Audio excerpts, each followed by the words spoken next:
Staff Sergeant Ryan Cole slammed his fist against the ice wall and screamed the order that would haunt him for the rest of his life. She's gone. Leave her move. Move, move. Behind him, buried under 30 feet of snow, Petty Officer Emma Frost was still breathing, still fighting, still alive. Nobody looked back. Nobody dug. They left her there in the dark, in the cold, certain she was already dead. They had no idea that the woman they abandoned would be the only reason any of them made it home. Subscribe now, follow this story to the very end, and tell me in the comments what city you're watching from. I want to see how far this story travels. Part 1. The briefing room at Joint Base Elmendorf, Richardson, smelled like burnt coffee and old paper, the kind of smell that clung to every military building Emma Frost had ever walked into, whether it was in Virginia or Coronado, or now somewhere so far north, the sun barely bothered to climb over the horizon before November swallowed it whole. She sat in the back row, spine straight, hands folded on the table in front of her, and said nothing while 6 Army Rangers filed in ahead of her and took the front seats like the room belonged to them. It usually did. Staff Sergeant Ryan Cole walked in last, a folder tucked under his arm, his jaw already set in the particular way of a man who had decided before the meeting even started exactly how it was going to go. He was 34 years old, built like a door frame with a scar above his left eyebrow that people said came from Fallujah, and that he never bothered to confirm or deny. He dropped the folder on the table at the front of the room and looked out at his team as way a foreman looks at a crew before a job he doesn't trust them to finish. Then his eyes landed on Emma sitting alone in the back, and something in his face flattened out. "Who's this?" The question wasn't for Emma. It was for the man beside him, Major Daniel Hargrove, who answered without looking up from his own papers. "Petty Officer Emma Frost, SEAL medic attached to your team for this operation. Command's orders, not mine." Cole's jaw worked one side to side like he was chewing on the words before he let them out. "A medic." "A SEAL medic," Hargrove corrected, finally lifting his eyes. "Trained in trauma care, cold weather survival, and combat operations. She's not dead weight, Sergeant." "I didn't say she was dead weight." Cole's voice was flat, controlled, the voice of a man who had learned a long time ago that yelling in front of new people made him look like he didn't have control of the room. "I said we're heading into the Brooks Range in November. Sub-zero whiteout conditions terrain that eats mountaineers with 20 years of experience for breakfast. I need operators, not what," Emma said. It was the first thing she'd said since walking in, and her voice was quiet enough that 2 of the Rangers in the front row had to turn around to make sure it was actually her who'd spoken. She didn't raise it. She didn't need to. There was something in the stillness of the way she said it that made the room go a half-degree colder. Cole turned fully around to look at her for the first time. Really look at her. She was maybe 5'7", lean, in the way that made civilians assume athletic rather than dangerous. Her dark hair pulled back so tight it looked like it hurt, and her eyes were the kind of pale gray that didn't give anything away. She held his gaze without blinking, without smiling, without the polite deference he was used to getting from people 3 ranks below him. "Not a liability," Cole finished like he'd decided the word was worth saying to her face after all. "This isn't a training op, petty officer. This is a hostage rescue in weather that kills people who know exactly what they're doing. I don't have room on my team for somebody I have to babysit." A young Ranger near the front, Private First Class Daniel Reyes, 24 years old, still had the particular eagerness of a man who hadn't yet lost anybody. Let out a short laugh before he could stop himself. He clapped a hand over his mouth like that might undo it. Emma didn't look at him. She kept her eyes on Cole.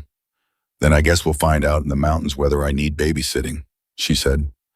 "Sir." The "sir" landed a half-second late, just enough to make it clear it was optional courtesy and not respect.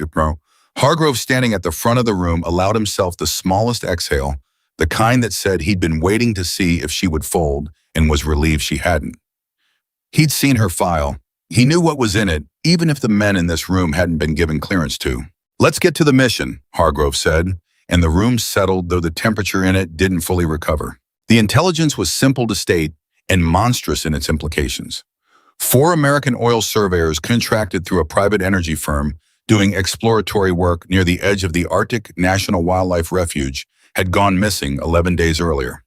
Satellite and signals intelligence had traced them to a compound roughly 40 kilometers into the Brooks Range, held by a militia faction with loose ties to a transnational smuggling network.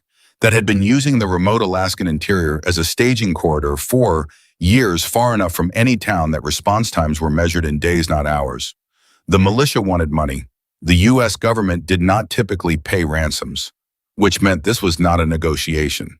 It was a retrieval under conditions that made every part of it worse, temperatures already dropping past 20 below, with wind chill. Terrain nobody friendly had mapped in detail since a geological survey team came through in the 90s, and a captor group willing to kill hostages the moment they sensed a rescue coming.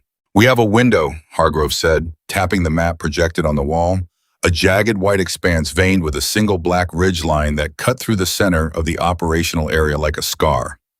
"Weather satellites give us roughly 72 hours before a system moves in that'll ground everything air support extraction and all of it. After that, we're looking at another 10 to 14 days before conditions clear enough to try again. The hostages may not have 10 more days. 72 hours to insert, locate breach, and extract." Cole said more to himself than to the room, running a hand over his jaw. In that, Hargrove agreed. Cole's finger traced the black ridge line on the map, the one that ran almost directly between the insertion point and the compound's last known coordinates. "What's this?" That's local geological name for it is Devil's Spine Ridge, Hargrove said. "Steep, narrow, heavy snow load on the leeward face. It's the fastest route in. It's also the most dangerous. Your call on route selection once you're on the ground, Sergeant, but command's recommendation is you go around." "Going around adds 18 hours, Cole said. "Going through adds risk." Cole looked at the ridge for a longer moment, the muscles in his jaw working, and Emma watched him do the math the way she imagined he'd done it 100 times before: hostage lives against operator lives, hours against snow load, certainty against speed. It was the kind of math that aged men before their time. And looking at him, she thought not for the first time in her career that command was a slower kind of violence than combat, the kind that didn't leave marks anyone could see. "We'll make the call in the field," Cole said finally, "depending on conditions." Hargrove nodded like he'd expected exactly that answer and had already made peace with it. "Then let's get you geared up. Wheels up in 4 hours." As the room broke apart into the low murmur of men checking gear lists and radio frequencies, Cole caught Emma's arm before she could stand. Not hard, not aggressive, just enough to make her stop and look at him. "A word," he said, and walked toward the door without waiting to see if she'd follow. She followed. The hallway outside was empty, fluorescent lit, smelling of industrial cleaner. Cole turned to face her with his arms crossed, and for a moment neither of them said anything, sizing each other up in a way that had nothing to do with rank and everything to do with the particular currency that mattered in rooms like this one: whether the person in front of you would still be standing when things went wrong. "I read your file," he said finally. "Then you already know everything you need to know." "I know what's on paper." His eyes narrowed slightly. "Trauma medicine, top of your BUDS Class 2 deployments, nobody will confirm the details of. What I don't know is why a Navy SEAL medic with a file that reads like a ghost story gets assigned to my Army Ranger team on 48 hours notice for a mission this hot." "Above my pay grade," Emma said. "And yours." Something flickered behind Cole's eyes, not quite anger, something closer to frustration, the particular frustration of a man used to having the full picture and being handed half of one instead. "I've lost people, petty officer. Good ones. Because somebody up the chain decided a mission needed a certain shape and didn't bother explaining why. I'm not going to lose 4 hostages and however many of my Rangers because command decided to run an experiment in the Brooks Range with a medic I don't know and can't vouch for." Emma held his gaze, and when she spoke, her voice was even unhurried, the voice of someone who had made peace a long time ago with being underestimated and had stopped finding it interesting to argue about. "You don't have to vouch for me, Sergeant. You just have to let me do my job when the moment comes. Everything else is noise." She turned and walked toward the equipment bay before he could answer, and Cole stood in the empty hallway for a moment, staring after her, that unplaceable itch of a man who suspected he'd just lost a conversation without quite understanding how. The equipment bay was a different kind of cold than outside, a dry, metallic, cold racks of Arctic gear and weapons cases stretching under bright industrial lighting. Emma moved through her checklist with the practiced economy of someone who had done this 1,000 times in 1,000 different rooms: trauma kit, tourniquets, hemostatic gauze, cold weather IV, fluids packed in insulated sleeves so they wouldn't freeze solid the moment the temperature dropped, her weapon, her layers, her boots. She didn't rush. She didn't need to. Around her, the Rangers moved in loud, easy camaraderie, trading jokes and jabs, the sound of men who trained together long enough that their friendship had the texture of family. She wasn't part of that texture, and she didn't try to be. Hey, the voice belonged to Reyes, the young private who'd laughed in the briefing room. He appeared at the end of her rack holding his own kit, looking somewhere between apologetic and curious. Didn't mean anything by it. Earlier, just Cole's intense before a mission. Everybody gets the treatment. I didn't take it personally, Emma said, not looking up from the tourniquet she was checking. You sure? Because Sergeant Cole doesn't usually... Reyes stopped himself, seemed to reconsider whatever he was about to say.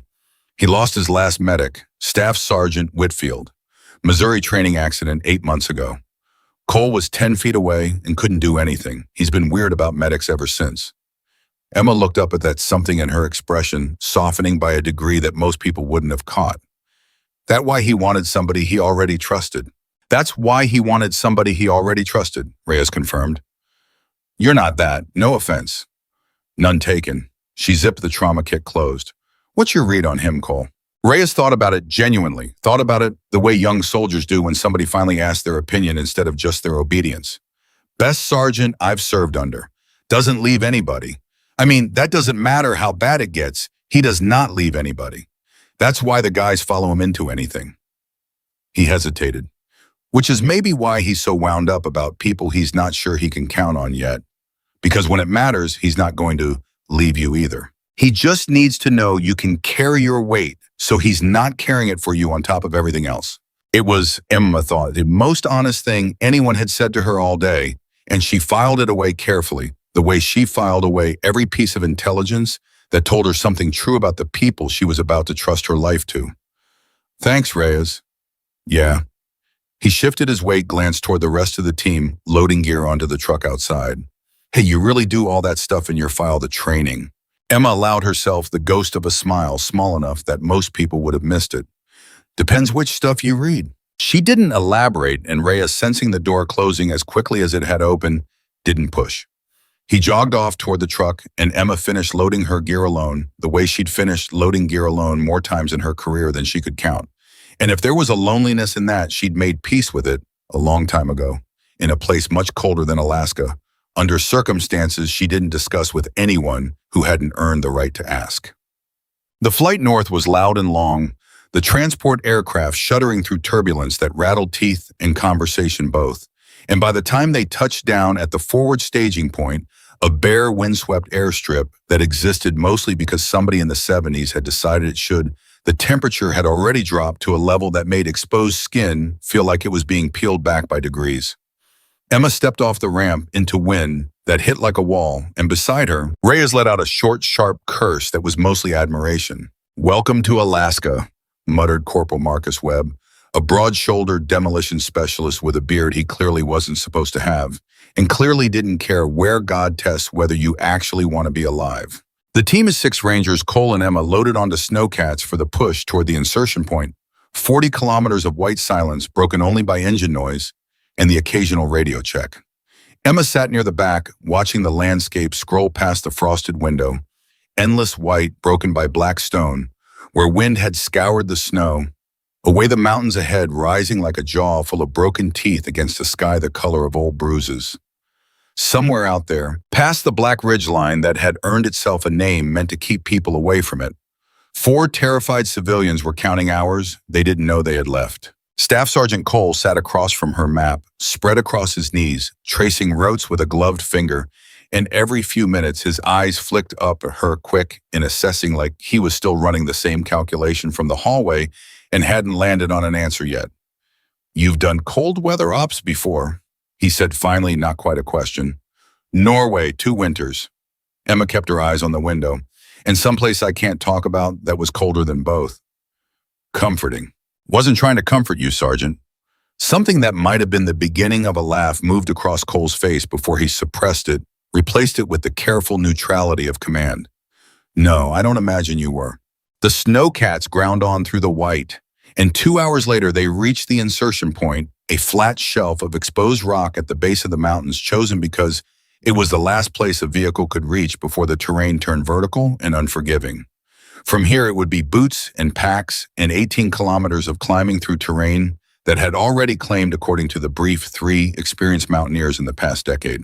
Cole gathered the team in a loose circle, wind screaming past them, loud enough that he had to raise his voice to be heard, and laid out the plan one final time. Push north along the base route. Make the call on Devil's Spine Ridge. Once they had eyes on current snow conditions, reach the overlook position above the compound by nightfall. On day 2, breach at first light on day 3, before the storm system closed the window entirely. Questions, Cole asked. Nobody had any. They'd trained for this. They'd trained for worse. Then let's move. The climb began in near silence, each ranger falling into the rhythm of the pace line, breath fogging white and immediately torn away by wind boots crunching through crushed snow that occasionally gave way beneath them into softer powder underneath a small, sickening drop that made every step feel provisional. Emma moved near the rear of the formation, watching the terrain, the way she watched everything carefully, completely cataloging details other people missed. The way the wind shifted direction every time they crossed a saddle between ridgelines. The particular hollow sound the snow made underfoot in places where it had drifted deep versus places where it had been scoured thin by wind. The faint, almost imperceptible groan that came from somewhere deep in the snowpack on the steeper slopes, a sound most of the rangers walked straight past without noticing the sound of a mountain shifting its weight, deciding something. She noticed it. She always noticed it. 4 hours into the climb, Corporal Webb went down. It happened fast, the way these things always did. His boot caught a hidden edge of rock beneath the snow. His ankle rolled and he pitched sideways down a short but steep pitch of slope, sliding almost 20 feet before slamming into an outcrop of exposed stone with a crack that everyone in the formation heard even over the wind. "Man down," someone shouted, and the formation scattered into motion. But Emma was already moving before the shout finished, sliding down the slope on a controlled skid that put her at Webb's side in seconds faster than anyone else on the team, faster than looked possible given the terrain. "Don't move," she said, already pulling her pack around gloved hands, working with a speed and precision that made the movement look almost gentle despite how fast it was happening. "Webb, look at me. Don't move your leg." Webb's face was gray with pain and shock, his breath coming in short, panicked bursts. "It's bad. I heard it. I heard it snap." "I know. I've got you." Her voice was low, steady, cutting through his panic like a hand on the shoulder. "Talk to me. Where's the pain worst?" "Ankle, below the knee, maybe?" She was already cutting his pant leg open with a trauma shear, exposing the joint, her fingers moving over it with a light, precise touch that made Webb hiss, but didn't make him scream, checking for the telltale deformity of a break versus the softer swelling of a severe sprain. Cole arrived seconds behind her, dropping to his knees on Webb's other side, his face tight with the particular fear command carries when a man goes down in country this unforgiving. "Talk to me," Cole said. "Displaced fracture, distal tibia, maybe fibula too," Emma said, not looking up, her hands already moving to her pack for a splint. "He's not walking out of here on this leg. I need to stabilize, and we need to figure out extraction because he cannot make 18 kilometers on foot like this." "There's no extraction out here," Cole said, and for the first time since Emma had met him, there was something close to panic threading through his voice. "We're 40 kilometers from the nearest—" "I know where we are, Sergeant." Emma's voice cut through his not unkind but absolute in its focus. "I need you to hold his leg exactly like this while I splint it. Reyes, I need the SAM splint from my pack side pocket, and I need 2 of you cutting a travois frame from whatever's rigid enough out here because he's not walking and we are not leaving him." The team moved. That was the thing Emma would think about later, turning the moment over in her mind, how fast they moved once she gave them something specific to do, how the panic in their faces resolved into purpose. The second someone with steady hands and a steady voice told them exactly what was needed. Reyes had the splint in her hands in under a minute. 2 other rangers were already working a makeshift frame from tent poles and paracord. Webb, still gray-faced but no longer panicking, gripped Cole's shoulder and breathed through the pain while Emma worked her hands, never hesitating, splinting the fracture with a precision that made the field medicine look almost effortless. "You've done this before," Cole said quietly, watching her hands. "More times than I want to count." Where Emma tightened the last strap on the splint and finally looked up at him, her eyes calm in a way that made the question feel almost irrelevant. Wherever they needed it, Sergeant. She checked Webb's pulse, his colors, responsiveness of his toes below the splint, and satisfied sat back on her heels. He's stable. Pain's going to be significant, but the fracture's immobilized and there's no sign of compartment syndrome yet. We need to keep monitoring that. He needs evac, real evac, not a travois pull for 18 kilometers. Cole was already keying his radio, requesting an emergency medevac, his voice tight with the particular frustration of a man watching his mission fracture along with his soldier's leg. The response when it came was not what anyone wanted to hear. No rotary assets available for at least 6 hours given current wind conditions at the staging airfield, and the window before the incoming storm system was already narrowing by the hour. 6 hours, Cole repeated, staring at nothing. We don't have 6 hours to spare and still make the compound in time. Then some of us stay with Webb until evac arrives and the rest of the team keeps moving, Emma said. Cole's eyes snapped to her. You volunteering to stay behind? No, Emma said. I'm telling you, the mission needs a medic with the assault element more than it needs one babysitting a stable patient with a splinted fracture. Leave Webb with one ranger for security, radio the coordinates, and the rest of us push on. He'll survive 6 hours. Those hostages might not survive 6 more days if we lose this window. It was a hard thing to say, and Emma watched it land on Cole's face like a blow, the particular cruelty of triage, of choosing the mission over the man in front of you, even when the choice was correct. He looked at Webb, who nodded through gritted teeth, understanding exactly what was being decided and agreeing with it despite the pain written across his face. Go, Webb said. Go get them. I'll be fine. Cole made the call in under 30 seconds. Private Torres would stay with Webb, security and comfort until evac arrived, and the rest of the team would push on. As they prepared to move, Cole caught Emma's arm again the second time that day, and this time there was something different in his grip, something that had shifted in the past 20 minutes. That was good work, he said low enough that only she could hear it. Fast, clean. That's the job, Sergeant. Yeah. He held her eyes a moment longer than necessary. I've seen a lot of medics freeze the first time something goes wrong in the field. You didn't. I don't freeze, Emma said, and there was something underneath the simple statement, something old and unspoken that made Cole's expression flicker with a question he didn't ask. They pushed on. The terrain grew steeper as the afternoon wore into a premature dusk. The sun, what little of it there'd been, sliding below the mountains by early afternoon, and leaving the team to navigate by headlamp in the pale ambient glow the snow held even in near darkness. Wind cut sideways across exposed ridgelines, forcing the formation into tight, careful movement. Each ranger roped to the next across the most exposed sections, a slow crawling line of red headlamps against an endless field of white and black. Cole called a halt at the base of a long, steep incline that led up toward a saddle between two peaks, the last decision point before the route split. One path curving wide around the mountain's shoulder, adding hours but avoiding the steep leeward face of Devil's Spine Ridge. The other cutting directly across it, a shortcut that would save the team most of a day, but crossed terrain that every piece of intelligence they had flagged as a serious avalanche hazard given the recent snowfall. Talk to me, Cole said to Emma, surprising her and himself, judging by the flicker of something uncertain in his expression. You said you've read Snowpack before. What do you see? Emma studied the slope ahead in the beam of her headlamp, moving her light slowly across the exposed face, listening, actually listening, tilting her head slightly to the wind moving across the snow surface. Wind loaded on the leeward side, which matches the survey data. Recent snowfall on top of an older layer that probably didn't bond well given the temperature swings this month. That's a classic recipe for a slab avalanche. If something triggers it, a footstep in the wrong place. A shift in temperature or wind loading past a threshold. So we go around. I didn't say that. Emma kept her eyes on the slope. I said it's dangerous. Dangerous isn't the same as certain. If we stay high along this rock band here, she traced a line with her serving her light. A narrow shelf of exposed stone running along the upper edge of the slope, mostly clear of the deeper snow load, lower down.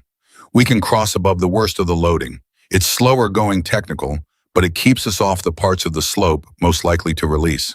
Cole studied the line she'd indicated for a long moment, weighing hours against risk, the way Emma had watched him weigh it in the briefing room that morning. Except now, there was something different in the way he looked at her while he did it. Not doubt, not quite yet, trust, but something in between the particular attention a commander pays to someone whose judgment he's starting to suspect might be worth listening to. That shelf held a team of 7, one at a time, roped, spaced with enough interval that if the slope does go, it doesn't take more than one person with it. Emma looked at him. It's not safe, Sergeant.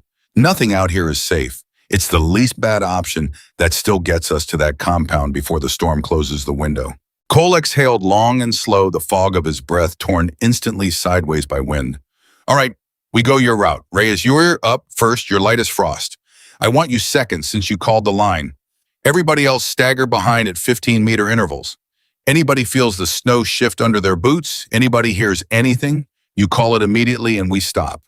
No heroics. Clear. A chorus of clipped acknowledgments answered him, and the team began the slow, careful traverse of the exposed rock shelf above Devil's Spine Ridge headlamps, cutting narrow cones of light through blowing snow, each step tested before weight was committed, the wind screaming across the ridge above them like something alive and furious at being crossed.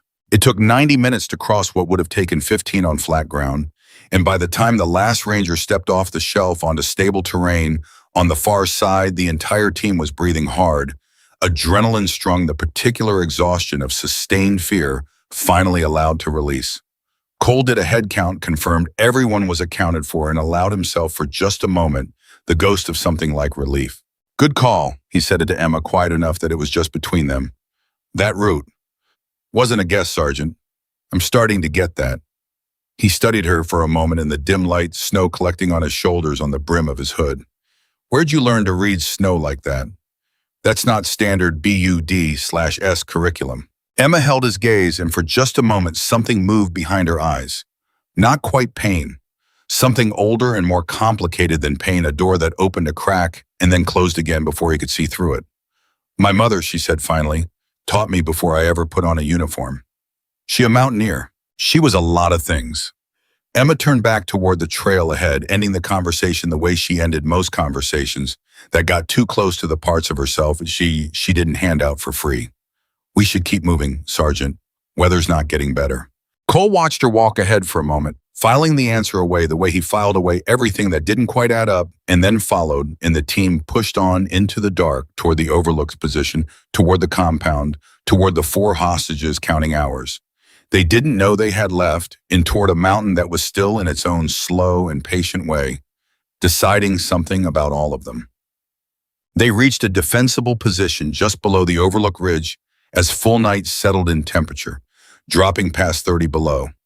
With the wind chill, and Cole called the halt for what remained of the night, 4 hours of rest and shifts, a final push at first light to reach the overlook and begin observation of the compound before the breach window opened the following morning. The team dug in fast practice building snow walls for wind cover, setting up a minimal camp that prioritized speed and heat retention over comfort. Emma took first watch without being asked. Settling into a hollow in the snow wall with a clear sight line down the slope, they just crossed, her rifle across her knees, her breath fogging in slow, controlled clouds. Reyes settled in near her 20 minutes later, unable to sleep, the particular restlessness of a young soldier processing his first real brush with mortality, that day watching a friend go down on a mountainside 40 kilometers from anything resembling help. Webb's going to be okay, right? He asked, voice low. Splint was solid. Radio contact, confirmed evacs inbound once the wind window opens. Emma didn't look away from her sightline. He'll be in a hospital bed by tomorrow complaining about the food. He'll be fine, Reyes. You didn't even flinch when he went down. Everybody else, I froze for a second. Cole froze for a second. You just moved. Freezing gets people killed. Emma's voice was quiet, matter-of-fact, without any performance of modesty or false humility in it. I stopped being able to afford it a long time ago. Reyes was quiet for a moment, watching the way she scanned the terrain below them, methodical, patient, never resting on any one point too long. Cole said you had a file that reads like a ghost story. What did he mean by that? Emma allowed a small, humorless smile. Means there's a lot of blank space where the details should be. Classified or I don't talk about it, Emma said, not unkindly, but with enough finality that Reyes understood the door was closed on that particular question too. He nodded, accepting it the way young soldiers learn to accept the silences of the people who've been in rooms they haven't yet been in themselves and settled back against the snow wall watching the sky. Instead, the faint green ghost of Aurora beginning to shimmer somewhere far to the north. My grandmother used to tell me stories about the lights, he said after a while. Said they were spirits, ancestors watching. That's a nice thing to believe, Emma said. You don't believe it. Emma watched the aurora for a long moment, the pale green light rippling across the black sky like something breathing. I believe the people who came before us leave marks on the people who come after, she said finally.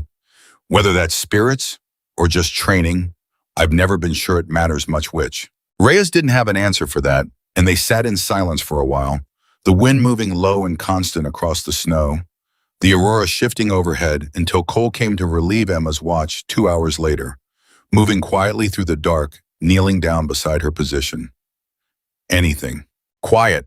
No movement on the slope, no signs anybody's tracking us. Emma handed off her sightline notes, the particular shorthand operators use to communicate terrain observations without wasting words. Wind shifting, though, coming more out of the northwest than it was an hour ago. Cole frowned slightly, following her gaze toward the dark bulk of Devil's Spine Ridge behind them, invisible now except as a deeper absence of stars against the horizon. Storm systems early, maybe? Or just a local shift. I'd keep an eye on it. Emma pulled her hood tighter and moved to make room for him in the watch position. We crossed the worst of that slope already. Should be fine on the way back, assuming we don't linger. Assuming, Cole repeated, and something in the way he said it made Emma look at him more closely. The particular weight of a commander who had spent 15 years learning that mountains didn't care about assumptions, that plans survive contact with terrain about as well as they survive contact with an enemy. You did good today, Frost. I want you to know I heard what Reyes said about you not flinching. I saw it myself with Webb. I told you in the hallway, Sergeant. You don't have to vouch for me. Just let me do my job. I know what you told me. Cole settled into the watch position, his rifle across his knees, his eyes on the dark slope ahead. Doesn't mean I can't say when I was wrong about something. I had you pegged as somebody command was foisting on me to check a box. Diversity requirement, joint operations optics, something like that. I was wrong. I'll cop to that. Emma studied him for a moment in the faint aurora light. Something in her expression softening by the smallest degree, the particular shift of a person deciding cautiously that maybe this was someone worth letting a little closer. Apology accepted, Sergeant, though for what it's worth, I've had worse first impressions to overcome than yours. That's supposed to make me feel better or worse. Neither, just true. She rose, brushing snow from her legs, preparing to find what little sleep the next 2 hours would allow. Get some rest when Reyes relieves you. Tomorrow's going to be worse than today. It usually is, Cole said, and there was something almost like a smile in his voice, tired and worn, but real. Emma moved to the small hollow the team had carved out for sleep, settling into her bag with the ease of someone who had learned to sleep anywhere under any conditions, a skill that had nothing to do with comfort and everything to do with survival. She closed her eyes, and for just a moment before sleep took her, she let herself think about her mother, the woman who had taught her to read snowpack on a mountain in a different country under different circumstances. A lifetime that Emma had spent years trying to outrun and had never quite managed to leave behind. She didn't know as she drifted into a few hours of thin, watchful sleep that the wind Cole had asked her about the shiv she'd noted coming more from the northwest was the leading edge of something larger than either of them understood, yet something building far out over the Chukchi Sea that would arrive faster than any forecast model had predicted, and that the mountain behind them, patient and indifferent, had already begun the slow work of deciding what it would take from the team crossing its shoulders. Fast on him. Dawn, such as it was, arrived as a thin gray bruise along the eastern horizon, barely brightening the sky before the low winter sun would begin its brief arc and slide back below the peaks by early afternoon. The team broke camp fast, practiced moving with the particular efficiency of soldiers who understood that every minute spent standing still in this cold was a minute stolen from the mission's already narrow window. Cole gathered them for a final equipment check before the push to the overlook, and as he moved down the line, checking weapons, checking radios, checking the particular readinesses in each soldier's eyes that told him whether they were prepared for what came next, he stopped in front of Emma longer than he stopped in front of anyone else. "You good?" he asked. "I'm good, Sergeant." Because once we're at that overlook, we're committed. No more decision points, no more route changes. We observe, we plan the breach, and at first light tomorrow, we go in and get those hostages out, or we don't come back down this mountain at all. Emma held his gaze steady, unflinching, the same stillness that had unsettled him in the briefing room the day before, now settling into something he was starting to recognize as simply who she was underneath everything else. I didn't come up this mountain to turn around, Sergeant. Cole nodded once satisfied and moved on down the line, and Emma checked her own gear one final time. Trauma kit weapon, the small photograph tucked into an inner pocket that she carried on every mission and never showed anyone. A woman with pale eyes and dark hair standing on a mountainside in another country, another lifetime, and looked up at Devil's Spine Ridge rising dark and silent above them, snow beginning to sift off its upper edges in long, ghostly streamers as the wind picked up.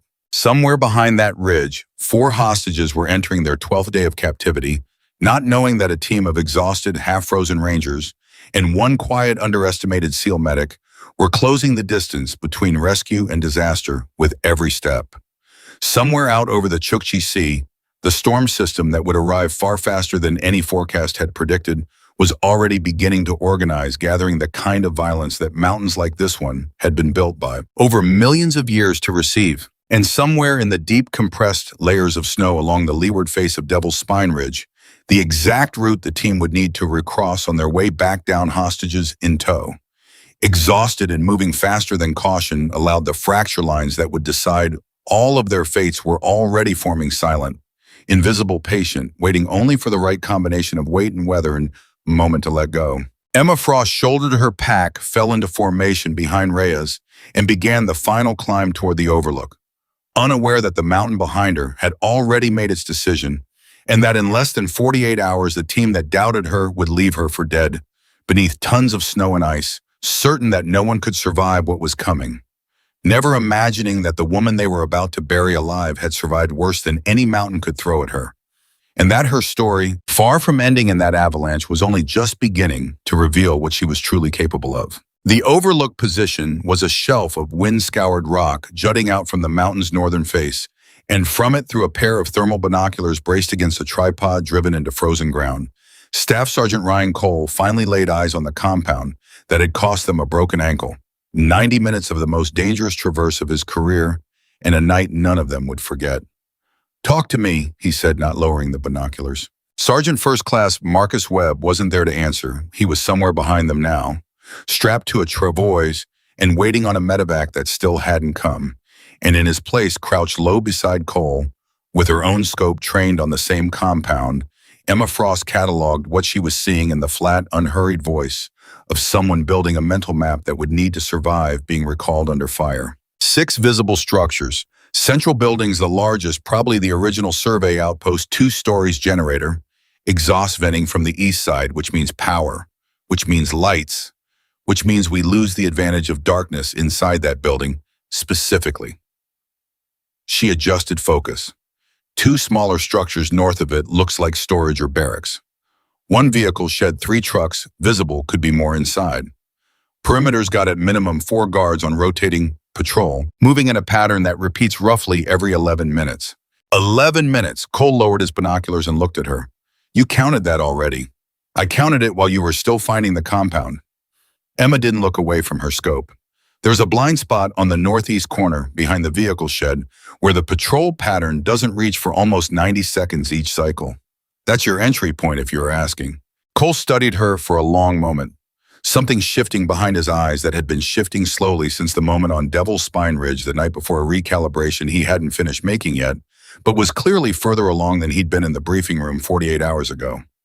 "I wasn't asking," he said, "but I'm listening." Behind them, the rest of the team spread along the ridge in low, careful positions.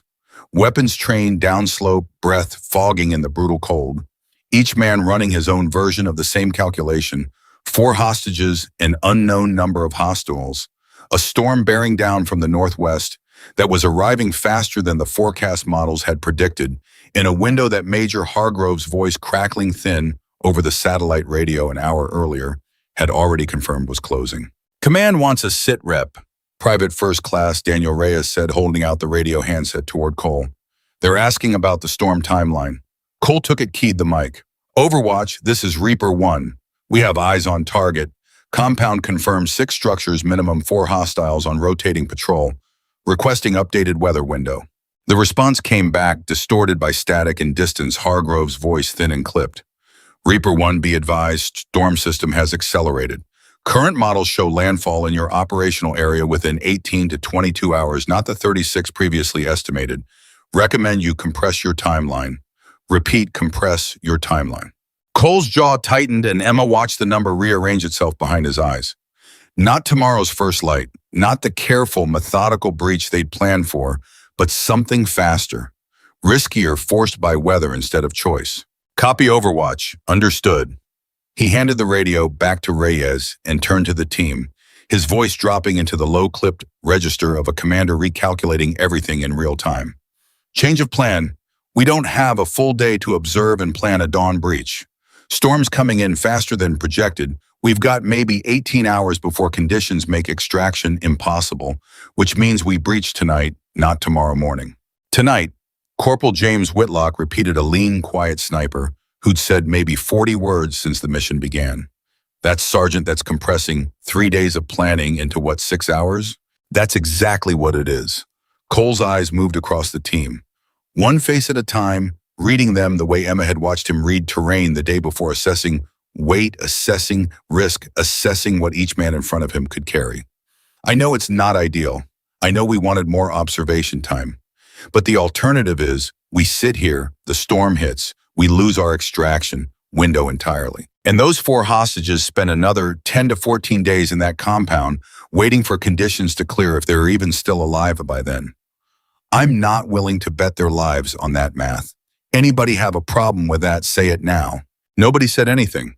Reyes glanced sideways at Emma, some silent question in his eyes that she didn't quite have an answer for either, because compressing the timeline meant compressing the safety margins too, meant less time to identify every variable, meant walking into a fight with more assumptions and fewer certainties than any of them would have liked. Then let's use the daylight we've got left, Cole said. Frost Whitlock, I want eyes on that compound every minute until dark. I want patrol patterns confirmed. I want to know if that 11-minute cycle holds, or if it's random. I want head counts on personnel every time somebody steps outside. Everybody else, gear check, ammunition check, and eat something, because none of us are stopping again until this is over. The team dispersed into the focused, quiet efficiency of soldiers preparing for something they knew was coming faster than they wanted, and Emma settled back into position beside Whitlock, both of them trading off scope time, building the pattern. Data Cole needed one observation at a time. By early afternoon, what passed for afternoon in a place where the sun barely cleared the horizon before beginning its retreat, the pattern had confirmed itself with enough consistency that Cole was willing to trust it. 4 guards on rotation, 11-minute cycle, a 90-second gap in coverage at the northeast corner behind the vehicle shed, and a 5th guard previously unaccounted for, who emerged from the central building roughly every 90 minutes to smoke a cigarette on the building's south-facing porch before disappearing back inside. That's your 5, Emma said, marking the observation in the small notebook she kept for exactly this purpose. Not part of the patrol rotation. Command element probably given he's coming out of the central building and nobody challenges him. Command element, Cole repeated, studying the compound through his own scope. Which means the hostages are probably in that building too. Command doesn't stash the assets somewhere they can't keep eyes on it personally. Agreed. Emma lowered her scope and looked at him. Which changes your breach plan. If the hostages are in the central building, that's also where you'll find the heaviest concentration of hostiles, which means your entry point needs to prioritize speed and surprise over caution, because the moment shots are fired anywhere on that compound, whoever's guarding those hostages has 30 seconds, maybe less, to decide whether they're worth more alive or dead. Cole was quiet for a moment, and Emma could see him running the calculation, the particular arithmetic of a man who had spent his career learning that every rescue was also simultaneously a countdown clock that started the instant the first shot was fired. Whitlock, Cole said, not looking away from the compound, I want you on Overwatch from this position with the rifle eyes on that central building the entire time we're moving.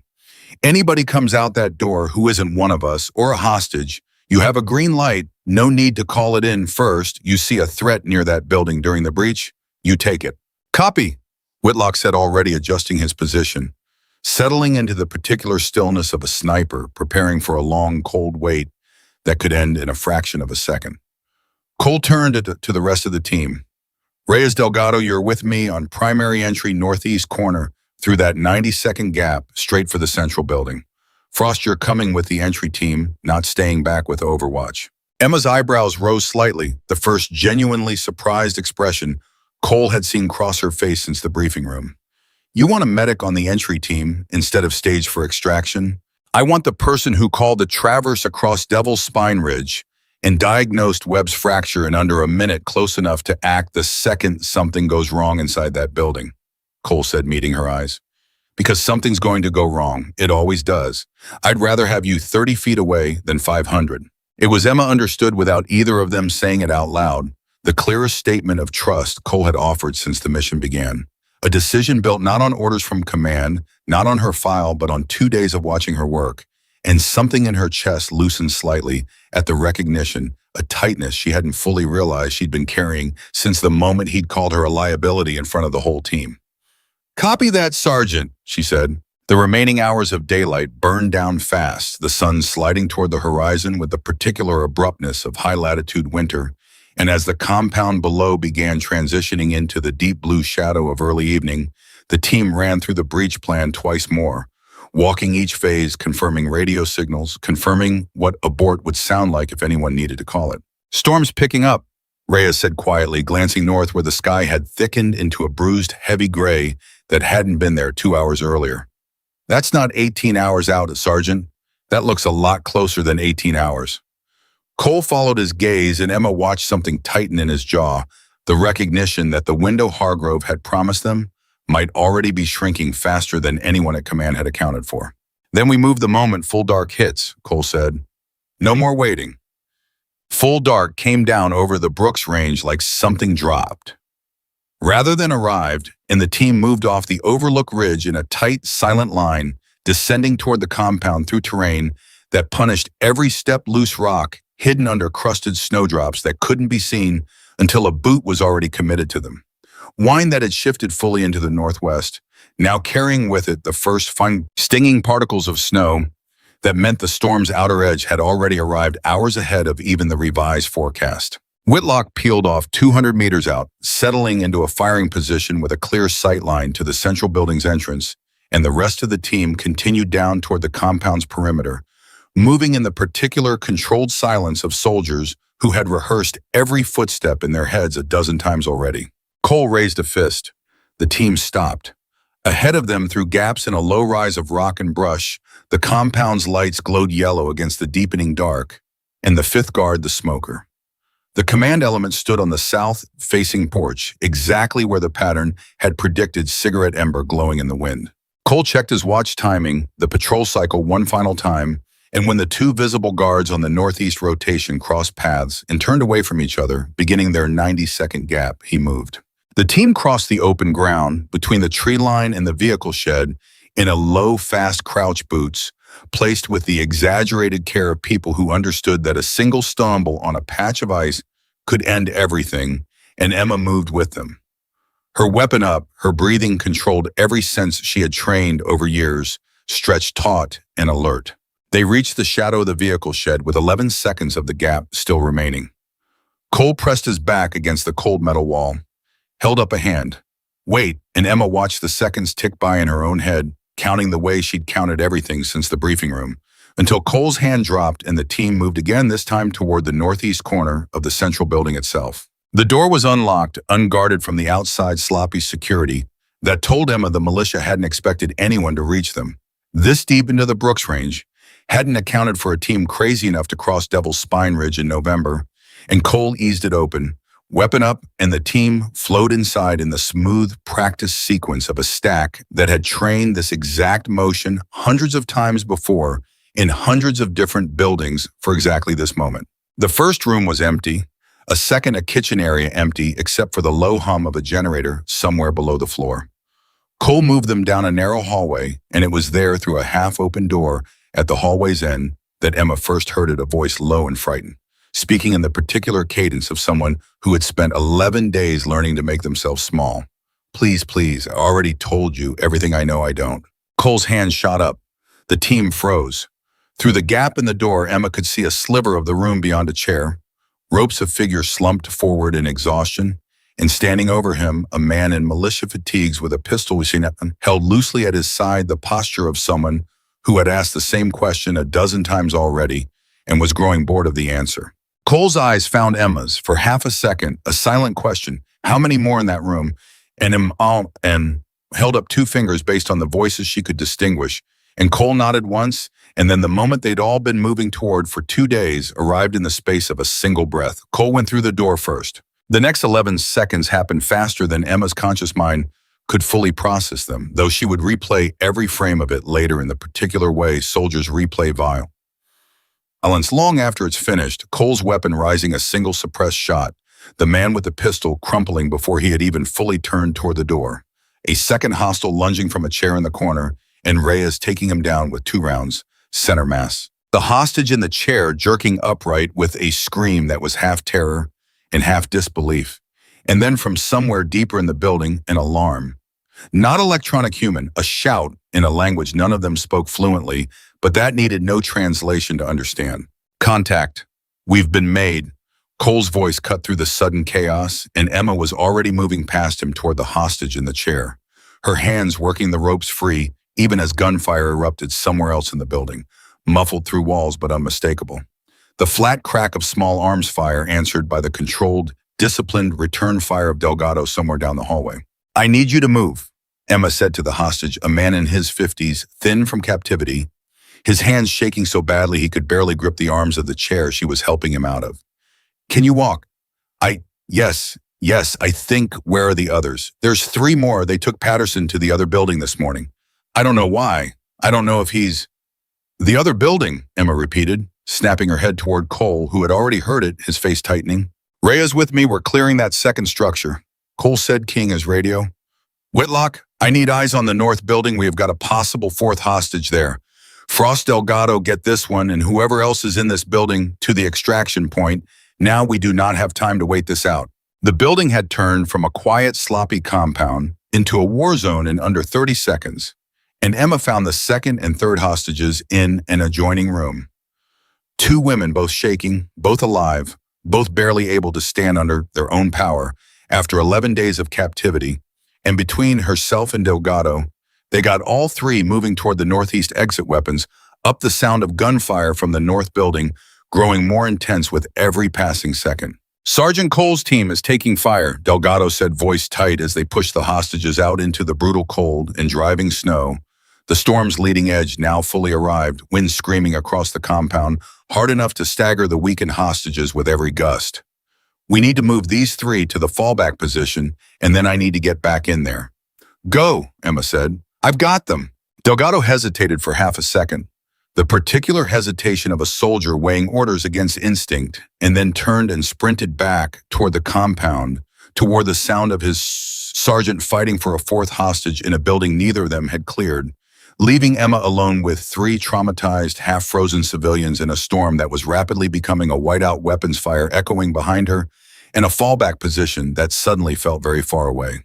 Move, she told the hostages, her voice cutting through their panic with the same flat authority she'd used on Webb's fracture on Cole in the briefing room, on every crisis she'd faced since long before this mission began.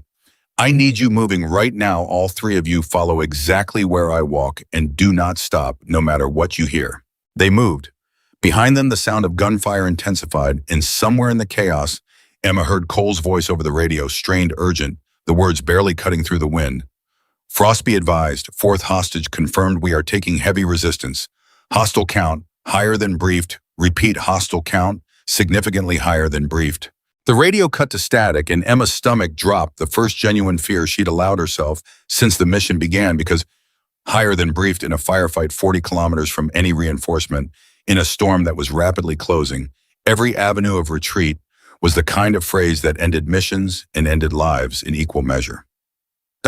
She got the 3 hostages to the fallback position, a shallow depression in the rock 200 meters from the compound, chosen precisely because it offered cover from direct fire while keeping line of sight to the extraction route, and left them there with strict, urgent instructions to stay down, stay quiet, and not move for any reason until someone in a ranger uniform came to get them. Then she turned back toward the compound, toward the gunfire, toward Cole's voice cut off mid-sentence on a radio channel that had gone eerily silent. The storm had thickened into something close to a full whiteout in the few minutes since she'd left the building, visibility dropping to 20-30 feet in the swirling snow, and Emma moved through it by instinct and memory, retracing the path back toward the compound, with her weapon up, every sense screaming at a pitch she hadn't felt since she didn't have time to finish the thought because ahead of her, muffled by wind and snow, she heard voices. English urgent. Can't see him? Sergeants down, sergeants. Emma broke into a dead run, closing the distance through the whiteout and burst into the small clearing behind the north building to find a scene that made her chest tighten in a way that had nothing to do with the cold. Reyes on his knees beside Cole, who was slumped against the building's exterior wall, one hand pressed hard against his own side, blood dark and spreading across the white fabric of his cold weather gear. His face gray with shock even as he tried with visible effort to keep his weapon trained on the tree line. Sergeant? Emma dropped beside him, hands already moving, cutting through his layers with the trauma shears, assessing the wound with the same speed and precision she'd used on Webb's fracture less than 24 hours earlier. Except this time the stakes were measured in minutes of blood loss, not inches of displaced bone. It's not... Cole's voice was tight with pain, but he was still trying to give orders, still trying to run the mission even with a bullet in his side. It's not bad, I can still... Reyes' status on the fourth hostage? He's secure, we got him out before you went down. He's with Delgado at the fallback point. Reyes said, his voice shaking despite his best effort to keep it steady. Sergeant, you need to stop talking and let her work. Entry wound, right flank below the ribs, Emma said, working and packing the wound with a hemostatic gauze, her hands moving with a controlled speed that belied the fear tightening in her own chest. No exit wound that I can find, which means the round's still in there, which means I can't rule out internal bleeding. Sergeant, I need you to breathe slow for me and stop trying to talk. How many hostiles left? Cole gritted out, ignoring her instruction entirely. Sergeant, how many Frost? Emma met his eyes for half a second, recognizing the particular stubbornness of a commander who would rather bleed out mid-sentence than stop directing his team, and made the calculation that answering him was faster than arguing with him. Delgado's last count, 3 confirmed, down, unknown remaining, but command element's compound is compromised. They're likely regrouping or falling back rather than pressing an assault in this visibility. Then we move, Cole said, trying to push himself upright and failing, a sharp gasp of pain cutting through the effort. We move to the fallback point. We consolidate. We call for evac before the storm gets any worse. You're not walking anywhere on your own, Sergeant, Emma said, already rigging a rough sling arrangement from paracord and a spare strap, working with Reyes to get Cole upright between them, weight distributed so he could move without collapsing. Reyes, take his other side. We're moving to the fallback position, and once we're there, I want him flat. I want that wound monitored, and I want him to stop giving orders long enough to let his blood pressure stabilize. Copy that, Reyes said, and even through the fear and adrenaline in his voice, there was something like relief in it too. The relief of a young soldier watching someone competent take control of a situation that had moments earlier felt like it was spiraling past anyone's ability to manage. They moved through the whiteout toward the fallback position, Cole's weight sagging between them with every labored step, the wind screaming louder. Now visibility dropping further with each passing minute, and somewhere behind them in the compound, they were leaving. The sound of scattered gunfire continued. Delgado and the remaining team members, Emma understood, still engaged with whatever hostile forces, remained still fighting to secure their exit. They reached the fallback depression to find Delgado already there, with the fourth hostage, a shivering, hollow-eyed man who flinched at every sound, and the 3 original hostages huddled together exactly where Emma had left them, terror and relief warring on their faces as they watched their rescuers arrive, with their sergeant bleeding between them. Sergeant's hit, Delgado said, unnecessary but instinctive moving to help lower Cole to the ground. How bad? Bad enough that we need evac now, not in 6 hours.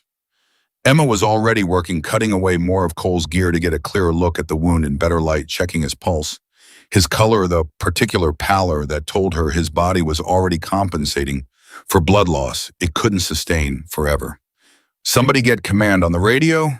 I need a medevac inbound priority, one gunshot wound with suspected internal bleeding, and I need it now, storm or no storm.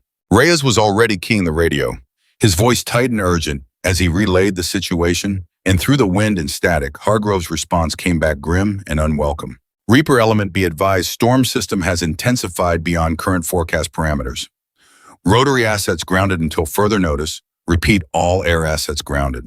We are working alternate extraction options, but current window is closed. You need to hold position and prepare for ground evacuation once conditions permit. Delgado's face went pale. Ground evacuation. Through that, he gestured at the whiteout swallowing the compound behind them, at the storm that had transformed the entire mountain range into something hostile and unrecognizable in the space of an hour. Sergeant's bleeding out, and they want us to walk him out through that. We don't have another option, Emma said, cutting off the spiral of panic before it could take hold, her voice cutting through the wind with the same flat authority that had steadied Webb, steadied the hostages, steadied everyone she'd touched since this mission began. I've stabilized the wound as much as I can with what I've got. It's not ideal, but it's not immediately fatal if we move him carefully. We need shelter from this wind. We need to reassess in 20 minutes. And we need to figure out a route that doesn't kill everyone in this group trying to save one man. Cole, despite the blood loss, despite the pain etched into every line of his face, managed to focus his eyes on her. You're talking about me like I'm not sitting right here. You're sitting there because I need you conscious enough to make decisions if I go down too, Emma said. And something in the bluntness of it, the utter absence of false comfort, seemed to steady him more than gentleness would have. But make no mistake, Sergeant, right now I'm running this medically. You can argue with me about it once your blood pressure's back in a range that won't kill you. For a moment, despite everything, the storm, the wound, the 4 traumatized hostages huddled in the depression around them, something that might have been the ghost of a laugh moved across Cole's gray face. Copy that, he managed. They found partial shelter in a rock overhang 800 meters from the compound, close enough to defend if hostiles pressed forward far enough to break line of sight in the whiteout conditions. And there, huddled against the wind, Emma worked to stabilize Cole further, while Delgado and Reyes established a defensive perimeter, and Whitlock, who'd made his own careful descent from the overwatch position, once the compound went quiet, took up position facing back the way they'd come. Talk to me about the hostiles. Cole said, his voice weaker now, but still insistent, still trying to hold the mission together even from flat on his back in the snow. You said higher count than briefed. At least 8, maybe 10? Whitlock confirmed, kneeling beside them, snow already accumulating on his shoulders despite the overhang. Intelligence had this compound at 4 to 6 personnel. We counted at least 8 distinct shooters during the engagement, plus whoever the command element pulled back with when things went bad. That's not a small discrepancy, Sergeant.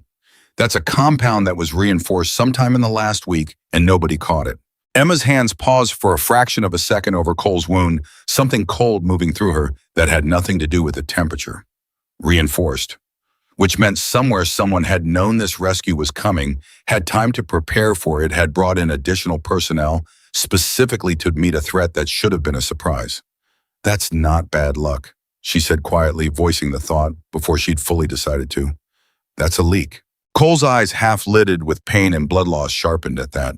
Say that again. 4 to 6 personnel, standard militia, holding pattern for a hostage situation. This remote that tracks with a group that grabbed some contractors for ransom money and didn't expect a rescue attempt this deep into winter, this far from any real infrastructure. Emma said, working even as she spoke, checking Cole's pulse again, watching his color.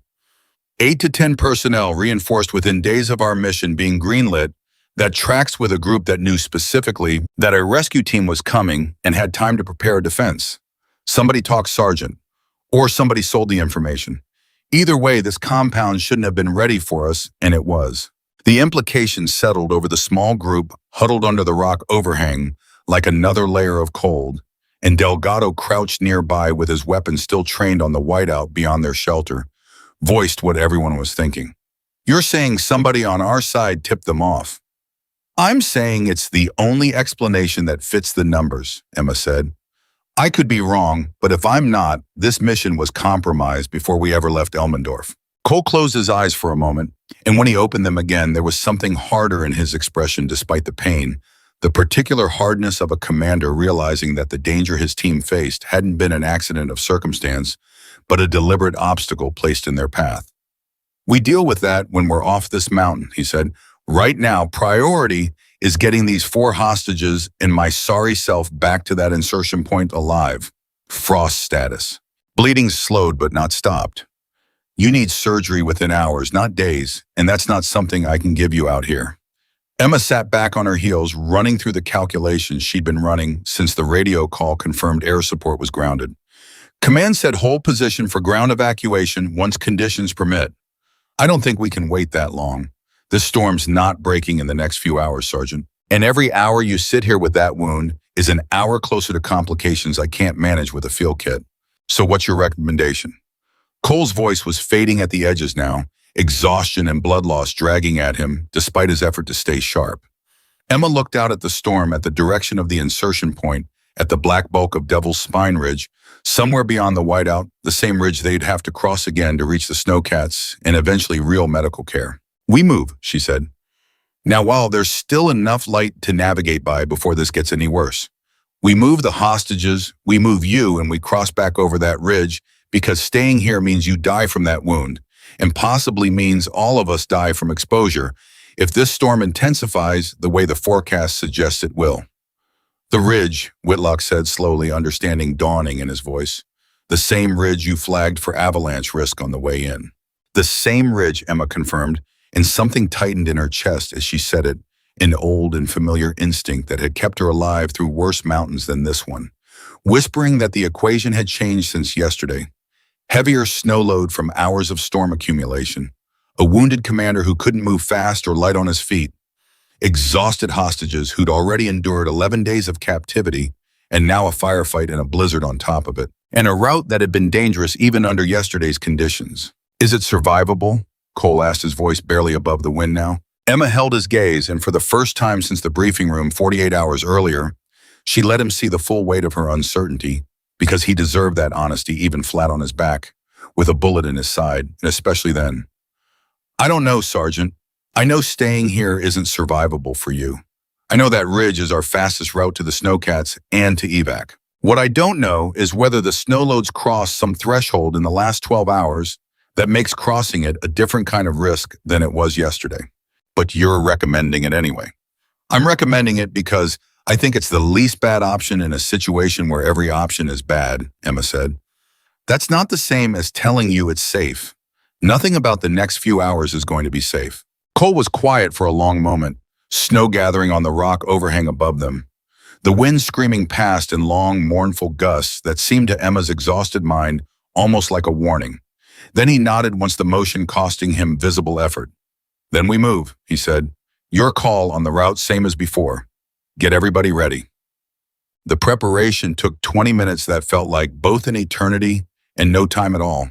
Reyes and Delgado rigging a more stable Luiter for Cole from tent poles and the paracord webbing that had already saved Webb's leg the day before Whitlock briefing the 4 hostages on what to expect on the absolute necessity of following instructions without hesitation, and Emma running one final check on Cole's wound, repacking the dressing, watching his blood pressure with the particular vigilance of someone who understood exactly how narrow the margin had become. "You should know something," Cole said quietly while she worked his voice thin, but focused the particular clarity that sometimes arrived in wounded men in the strange calm between crisis and the next crisis. "Before we start up that ridge, in case something happens up there." "Nothing's going to happen, Sergeant. Humor me." A ghost of something, almost like a smile, crossed his gray face. "I was wrong about you, not just about the medic thing. I mean, I looked at your file and I saw gaps, and I decided the gaps meant you were hiding something that made you unreliable. Reyes probably told you about Whitfield." "He did." "Then you know why I was the way I was in that briefing room." Cole's eyes held hers steady despite the pain. "I've spent 8 months blaming the wrong things for what happened to him. Standing here now watching you work, you're the best medic I've ever had in the field, and I almost didn't let you on this mission because I was too scared of losing somebody else to actually see what was standing in front of me." Emma's hand stilled for a moment over the dressing, something moving through her chest that she didn't have time to examine, not here, not now, with a storm bearing down and a mountain waiting. "Save the speech for when we're off this ridge, Sergeant. You're going to need the breath. Copy that, Cole said, and let his head fall back against the litter, conserving the strength he'd need for what came next. They began the climb back toward Devil's Spine Ridge as the storm continued to intensify around them. Visibility dropping in and out with each gust, the temperature falling further as the afternoon bled toward a night that would arrive in this latitude and this season absurdly early.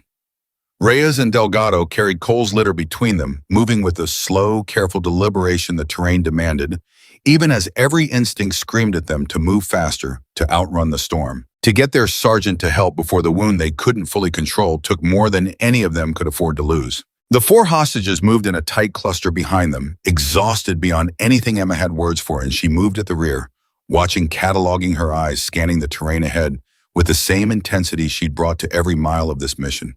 Because somewhere ahead of them, buried under hours of fresh snowfall and building wind-load, Devil's Spine Ridge was waiting. And the calculation she'd made the day before, dangerous but survivable, the least bad option among worse ones, had already begun to shift beneath the weight of a storm that showed no signs of slowing down. "How much farther to the ridge?"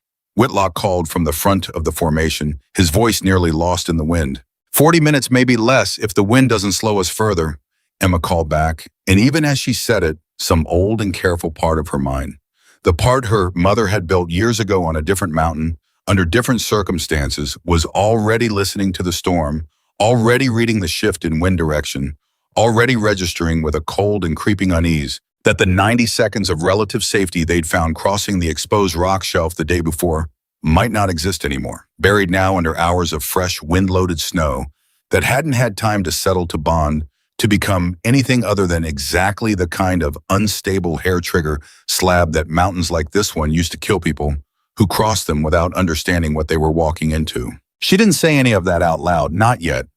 Not with a wounded commander depending on this route and four traumatized hostages who needed to believe for just a little longer that the worst of this mission was already behind them. She kept walking instead, scanning the white wall of the storm ahead of her toward the black waiting shape of the ridge, and somewhere deep beneath her focus and her training and the flat controlled competence that had carried her through every crisis of this mission, so far, a small old fear stirred. Not fear of the mountain exactly, but fear of what she already suspected, with a certainty she couldn't yet prove was waiting for all of them in the next 40 minutes. The team pushed on into the storm, unaware that behind them in the abandoned compound, one wounded militia fighter had managed to reach a radio, and that the message he was sending, coordinates direction of travel route, was already being received by someone who had every reason to want the Rangers and their hostages to never make it off that mountain alive. The wind hit the exposed shoulder of Devil's Spine Ridge like something with intention, and Emma Frost felt it change the moment they cleared the tree line, a harder, colder push from the northwest that carried granular snow in horizontal sheets, stinging any bare skin left exposed. And underneath the wind, a sound she'd been listening for since the moment they left the fallback position. A low, deep groan felt more than heard traveling up through her boots from somewhere in the snowpack itself. "Hold up," she called, raising a fist the way she'd watched Cole do it 100 times over the past 2 days, and the formation slowed Reyes and Delgado, easing Cole's litter down onto more level ground. The four hostages huddling together against the wind faces, raw and terrified. "What is it?" Whitlock asked, moving up beside her, following her gaze toward the long, white slope ahead of them. The same shelf of exposed rock they'd crossed less than 24 hours earlier, now buried under what looked like at least another 1.5 feet of wind-driven snow.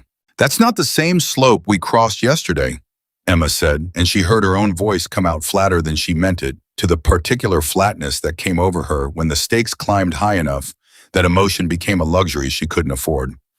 "Yesterday, that rock shelf was mostly exposed. Today, it's loaded. Heavy. Can we still cross it?" Emma didn't answer right away. She moved forward a few careful steps, crouching to examine the snow at the base of the slope, digging a gloved hand down through the first layer, feeling for the boundary where yesterday's older snow met the new accumulation from the storm, the exact kind of weak layer that turned a mountainside from solid ground into a trap, waiting for a trigger. What she found made the muscles in her jaw tighten. "There's a weak layer about 40 centimeters down," she said, straightening up, brushing snow from her glove. "New snow sitting on top of an older crust that never had time to bond properly. That's textbook slab avalanche setup, Whitlock. Add wind loading on top of it, which we've clearly got given how this snow's drifting and that slope is primed." Primed to the point we can't cross it. Cole's voice came from the litter weaker than it had been an hour ago, but still cutting through the wind with the particular authority that refused to fully surrender command, even flat on his back with a bullet wound. Emma crouched down beside him, checking his pulse out of habit, before she answered, not liking what she felt under her fingers, faster, thinner than it should be. I don't have a way to give you a guarantee either direction, Sergeant. What I can tell you is crossing that slope right now in these conditions, with a wounded man on a litter and 4 exhausted hostages who can't move fast if something goes wrong, is significantly more dangerous than it was yesterday morning. And the alternative? The alternative is we go around the wide route Hargrove recommended in the original brief, which adds hours we may not have with that wound of yours. Emma held his gaze, refusing to soften the truth even now, especially now. Or we find some other way to reduce the risk on this route without adding that much time. Delgado crouched near the litter with his weapon still tracking the terrain behind them. Out of pure defensive instinct, glanced back the way they had come toward the compound, now swallowed entirely by whiteout. We don't exactly have the luxury of standing here debating it forever either. If that radio call for reinforcements went out before we cleared the building, we don't know that it did, Reyes said, though the uncertainty in his own voice suggested that he wasn't fully convinced of that himself. We don't know that it didn't, Delgado shot back. Enough! Cole's voice, thin as it was still, carried the particular weight of command, and both younger Rangers fell silent. Frost, your call. You've read this mountain better than anyone since we stepped off that helicopter, and I am not in a position right now to second-guess you. What's the safest way across or around that gets me to a hospital before this wound decides for both of us? Emma looked at the slope again, at the storm intensifying around them, at the fading light that meant they had at most another hour before full dark made every decision exponentially more dangerous, and ran the calculation one final time. The same calculation she'd been running in one form or another since she was young enough that the mountain in her memory wasn't. This one was colder, was crueler, was a place she still didn't let herself think about, except in the smallest, most necessary fragments. We cross, she said finally, but not on the shelf we used yesterday, higher along that exposed rock spine above the main slope. She pointed, tracing a line through the blowing snow that was barely visible even to her own trained eye. It's steeper, more technical, but it keeps us on stone instead of loaded snow for most of the crossing. We rope in, we cross one at a time with maximum spacing, and we move fast but controlled. Nobody rushes. Rushing is how people die on terrain like this. That litter's not going up a technical rock spine, Whitlock said, voicing the obvious problem before anyone else had to. No, Emma agreed, it's not, which means we split the load. Reyes and Delgado get Cole across on a fixed line, lowest, most direct section of the spine, while I take Whitlock and the hostages across the higher route, and we rejoin on the far side. You're splitting the team. Cole's eyes, glassy with pain and blood loss, still managed to sharpen at that. In this visibility with hostiles who may be tracking us. I'm reducing the amount of weight on the most unstable part of the crossing, Emma said. Splitting the team is the risk we accept to reduce the risk of triggering that slope with 7 people in a litter all moving across it at once. I don't love it either, Sergeant, but it's the best option I've got. Cole held her eyes for a long moment, and Emma watched him do the things she'd watched him do since the briefing room 2 days ago. Weigh the math. Weigh the lives, arrive at the decision that cost the least while still costing something.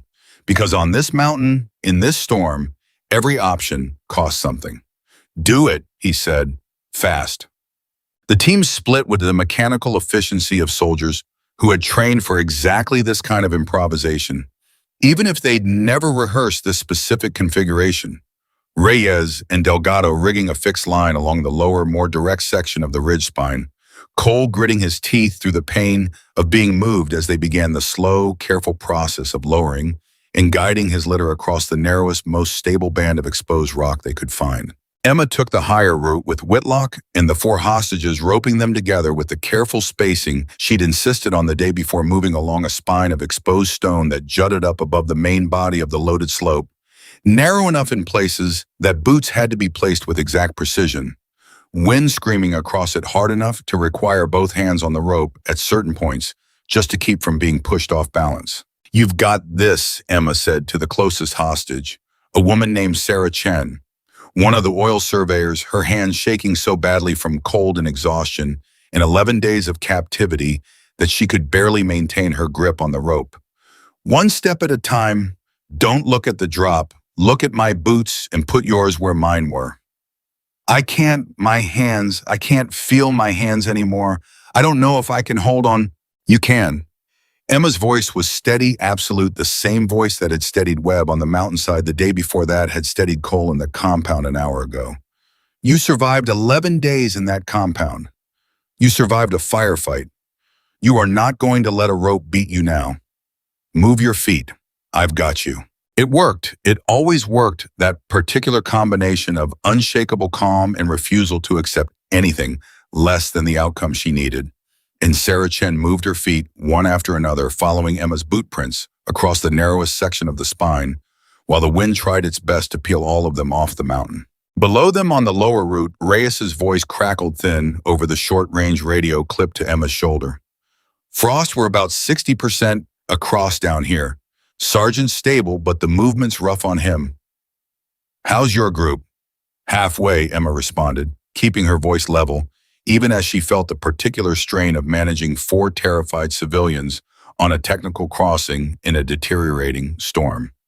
Moving steady, we'll rejoin at the far checkpoint. She clipped the radio back into place and kept moving, kept talking, kept the 4 hostages focused on her voice and her boot prints instead of the screaming wind and the drop beside them, and it was in the middle of that crossing with Whitlock bringing up the rear.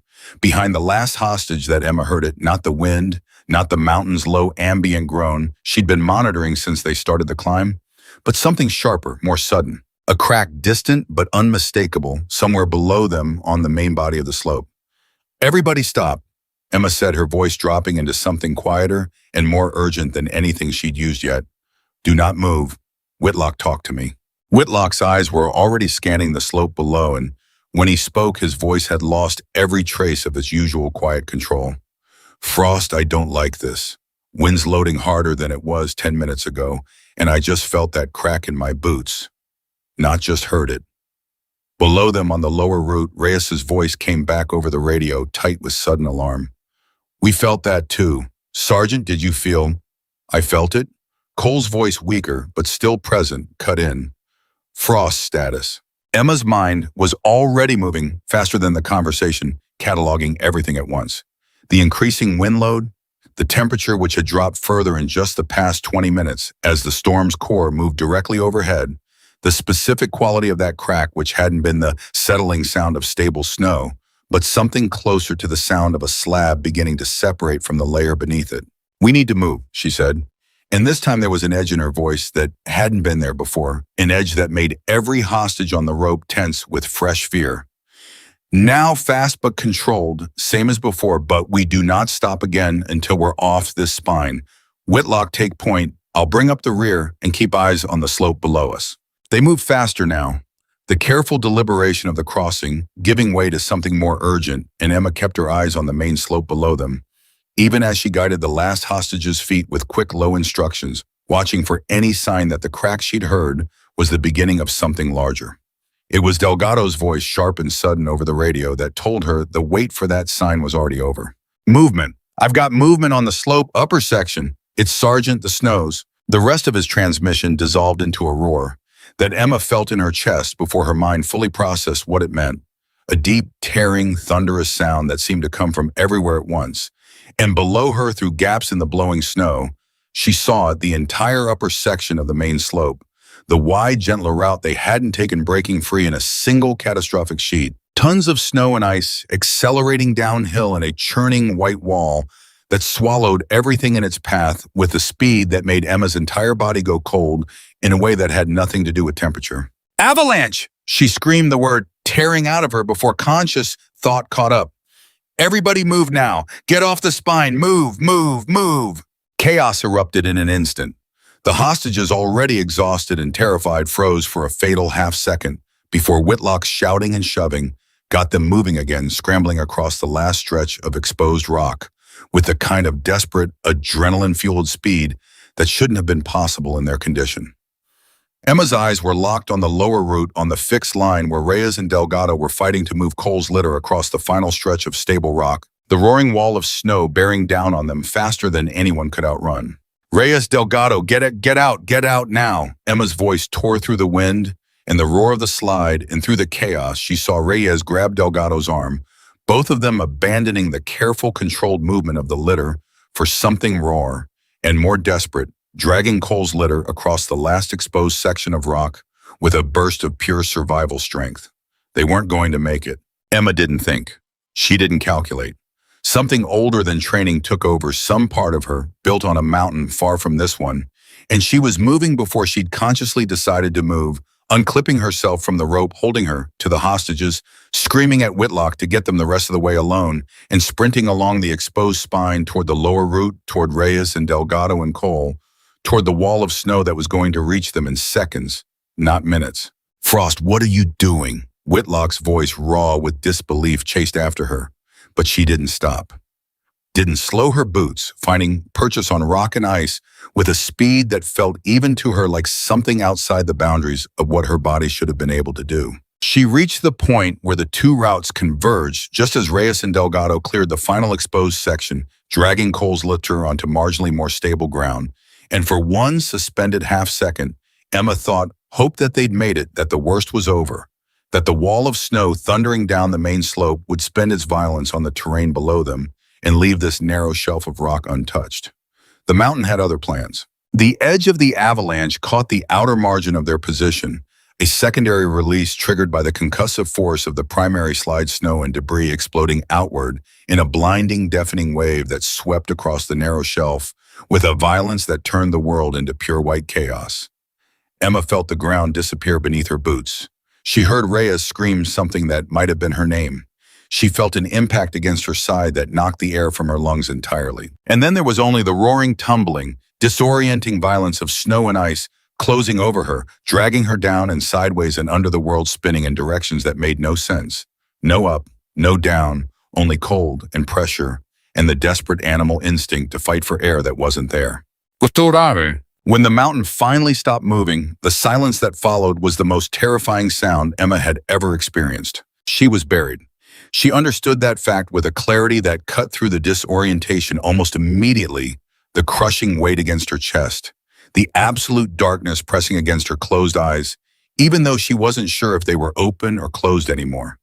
The particular suffocating stillness of snow packed so densely around her body that she couldn't move her arms more than a few inches in any direction. Panic arrived first, a wild animal surge of it that made her lungs strain against the compressed snow around her chest, made her mind scream at her to thrash, to fight, to claw her way toward air that might not exist anywhere within reach. And then underneath the panic, something older answered it, a voice not quite memory, not quite imagination, the particular cadence of a woman who had taught a much younger Emma exactly what to do in this erect, impossible moment. On a mountain half a world away, under circumstances Emma had spent years trying not to think about. Don't fight the snow. Fight the panic first. The snow doesn't kill you as fast as the panic does.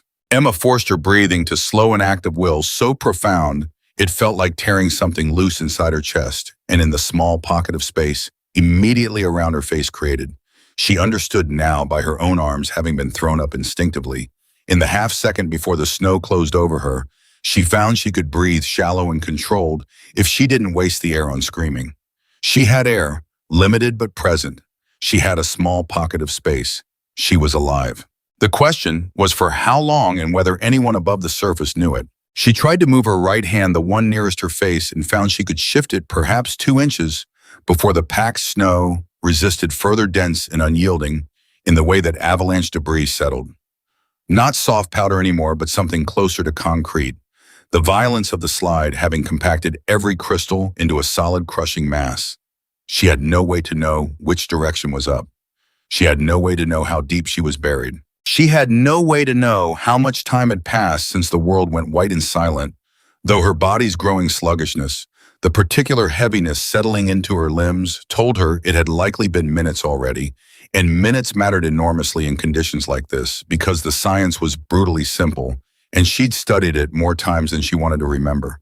Survival rates in avalanche burial dropped precipitously after the first 15 minutes, and catastrophically after 30, as trapped air pockets filled with exhaled carbon dioxide and hypothermia set in on top of the crushing physical burden of the snow itself. Above the surface, though, Emma had no way of knowing this yet. Buried in her small, dark, airless world, chaos had exploded into a desperate, screaming search. "Frost! Frost! Where are you?" Reyes was on his knees in the debris field, tearing at the snow with his bare hands.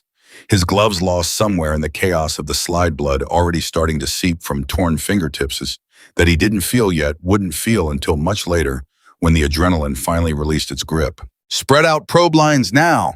Whitlock's voice cutting through the chaos with the trained authority of someone who had drilled avalanche rescue protocols specifically because the terrain they operated in demanded it, though nothing could fully prepare a person for the reality of searching for a teammate buried somewhere beneath tons of compacted snow with a storm still raging and a clock ticking down toward hypothermia and asphyxiation.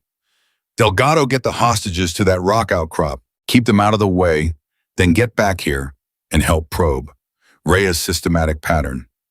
"Don't just dig randomly, you'll waste time and energy we don't have. I saw where she went in, I saw the last spot before." Reyes's voice cracked raw with a fear that had nothing to do with the storm and everything to do with watching someone disappear into the mountain in front of him. "It was right here, it was right around here, I know it was." Cole propped against the rock and with Delgado having dragged his litter clear of the debris field, in the same chaotic seconds that had swallowed Emma, forced himself upright, despite the wound screaming through his side, despite the blood loss that had already left him dangerously weak. "How long has it been?" "Maybe 90 seconds, Whitlock said, and already moving his probe pole in the systematic grid pattern he'd trained for, stabbing it into the snow at measured intervals, feeling for any resistance that wasn't simply compacted debris. 90 seconds. Cole's face already gray from blood loss went a shade grayer. "We have, 15 minutes before survival. Odds start dropping. Get everyone probing. Get the hostages, helping if they can hold a pole. I don't care how tired they are. Every hand out here matters right now." But even as the search intensified around him, even as Reyes tore at the snow, with hands that had long since gone numb, even as Whitlock's probe pole worked its careful, desperate grid across the debris field, the storm was not cooperating with any of it. Wind screamed across the slope at speeds that made standing upright difficult visibility, dropping to a handful of feet in the worst gusts. Snow continuing to fall and drift and bury the debris field under an additional, cruel layer that made the search harder with every passing minute. "Sergeant?"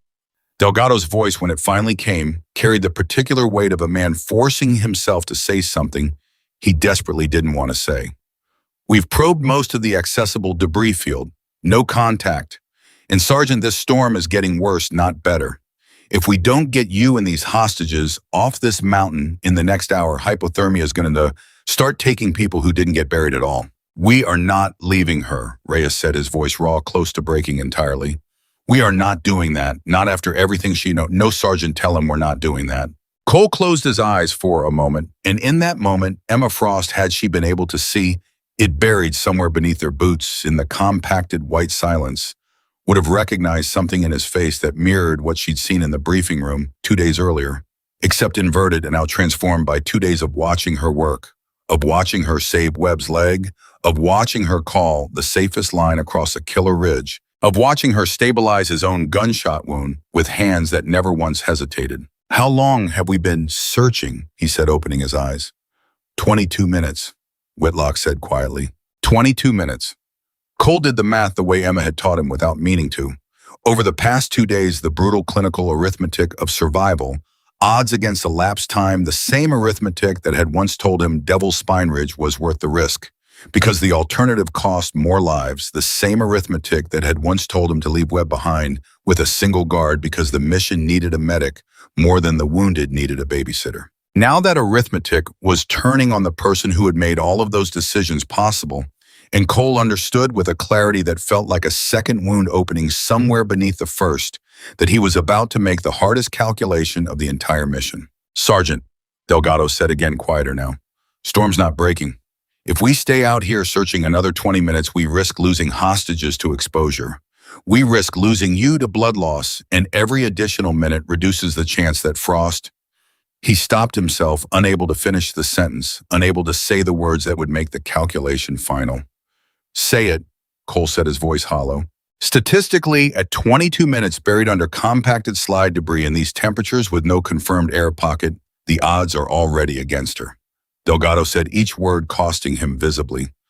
I don't want to say this any more than Reyes wants to hear it, but you're the one who has to decide, and every minute we don't decide is a minute the storm's taken away our ability to get everyone else out alive. Reyes rounded on him, fury and grief tangled together in his young face. You don't get to decide, she's already gone. Nobody's deciding that, Cole said, and his voice, though weak, carried enough command authority to cut through Reyes's rising panic. Nobody has given up on her. But Delgado's not wrong about the storm, and I am not going to trade 4 hostages and the rest of this team for a search that every piece of training we've ever had tells us has already turned from rescue to recovery. The word recovery hung in the freezing air between them, and Reyes's face crumpled, the particular grief of a young soldier confronting for the first time the specific cruelty of a decision that had no good version, only different shapes of loss. 10 more minutes, Cole said finally, his voice breaking on the words even as he forced them out. We probe for 10 more minutes, full effort, everyone who can hold a pole. And if we don't get contact in that window, we move. Because I am not going to be the reason a bullet wound and 4 traumatized hostages die on this mountain on top of everything else. This mission has already cost us. Nobody argued. Nobody could argue because everyone standing in that freezing, screaming wind understood in the particular way soldiers understand things they wish they didn't, that Cole was right and that being right didn't make it hurt any less. The 10 minutes that followed were the longest of Ryan Cole's career, longer than the firefight in the compound, longer than the moment he'd felt the bullet tear into his side, because every second of it was measured against the growing certainty that they were searching not for a survivor but for a body, and every probe strike that came back with nothing but compacted snow felt like another small piece of a debt he already knew he'd be carrying for the rest of his life. At the 9-minute mark, Whitlock's probe found something. Contact. His voice tore through the wind, and for one wild, surging moment, hope exploded through the exhausted grieving group clustered around him. I've got contact, something soft, not rock. They dug with a speed and desperation that ignored every principle of careful excavation, hands and shovels tearing through packed snow, and 3 feet down they found it not Emma, but her pack torn free during the slide's violence, and buried separately from wherever her body had come to rest. The straps shredded, the contents scattered through the debris in a way that told a story none of them wanted to read. Reyes made a sound that wasn't quite a word, something between a sob and a scream, and sank to his knees in the snow beside the ruined pack. And Cole, watching from where Delgado had propped him against the rock, felt something in his chest crack open in a way the bullet hadn't managed. Time, Delgado said quietly, checking his watch. His own voice thick with grief he was fighting to keep controlled. Sergeant, we're past the window. Cole stared at the torn pack, at the storm continuing to rage around them, with no sign of relenting, at Reyes's shoulders shaking silently in the snow, and made the decision that would haunt every quiet moment of the rest of his life. We move, he said, and the words tasted like ash even as he spoke them. Get the hostages up. Reyes, look at me. We move. That's an order. That's a nya. Reyes didn't move, didn't look up, his hands still buried in the snow where the pack had been found, and it took Whitlock and Delgado, both gentle but firm, to pull him upright, to turn him away from the debris field, to begin the slow, devastating process of continuing on without the person who had gotten all of them this far. She's gone, Cole said, forcing the words out to the 4 hostages, to his remaining team, because someone had to say it, because leaving without saying it felt like an even greater betrayal than leaving at all. Petty Officer Frost gave her life crossing back for this team. We are not going to waste what she bought us. We move now, and we get everyone else off this mountain. They left the debris field behind, moving into the screaming white storm toward the insertion point, and the snowcats and whatever passed for safety, in a place this hostile, each step away from the slide, feeling to every member of that grieving, exhausted team like a betrayal they would carry for the rest of their lives, leaving behind the woman who had read the mountain better than any of them, who had saved Webb's leg and stabilized Cole's wound and guided 4 terrified hostages across a killer ridge, who had turned back into the path of an avalanche without a single second of hesitation to save the people who had doubted her from the very first moment she walked into that briefing room. None of them knew, as they trudged away from Devil's Spine Ridge into the deepening storm that 300 feet from where they'd stopped searching, buried under nearly 6 feet of compacted snow, In a pocket of space no wider than her own body, Emma Frost was still breathing.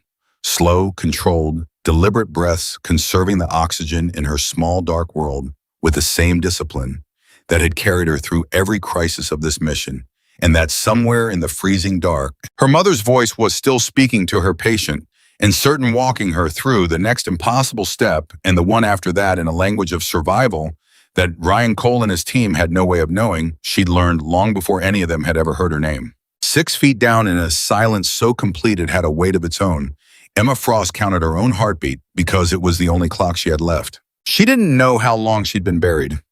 Minutes had stopped behaving like minutes somewhere after the first wave of panic had passed, and her mother's voice had taken over, patient and unhurried, the way it always had been on the mountain in Emma's childhood, guiding her through drills that had felt at 11 years old like games and had turned out decades later, buried alive under an Alaskan mountainside, to be the only thing standing between her and dying in the dark. Small movements.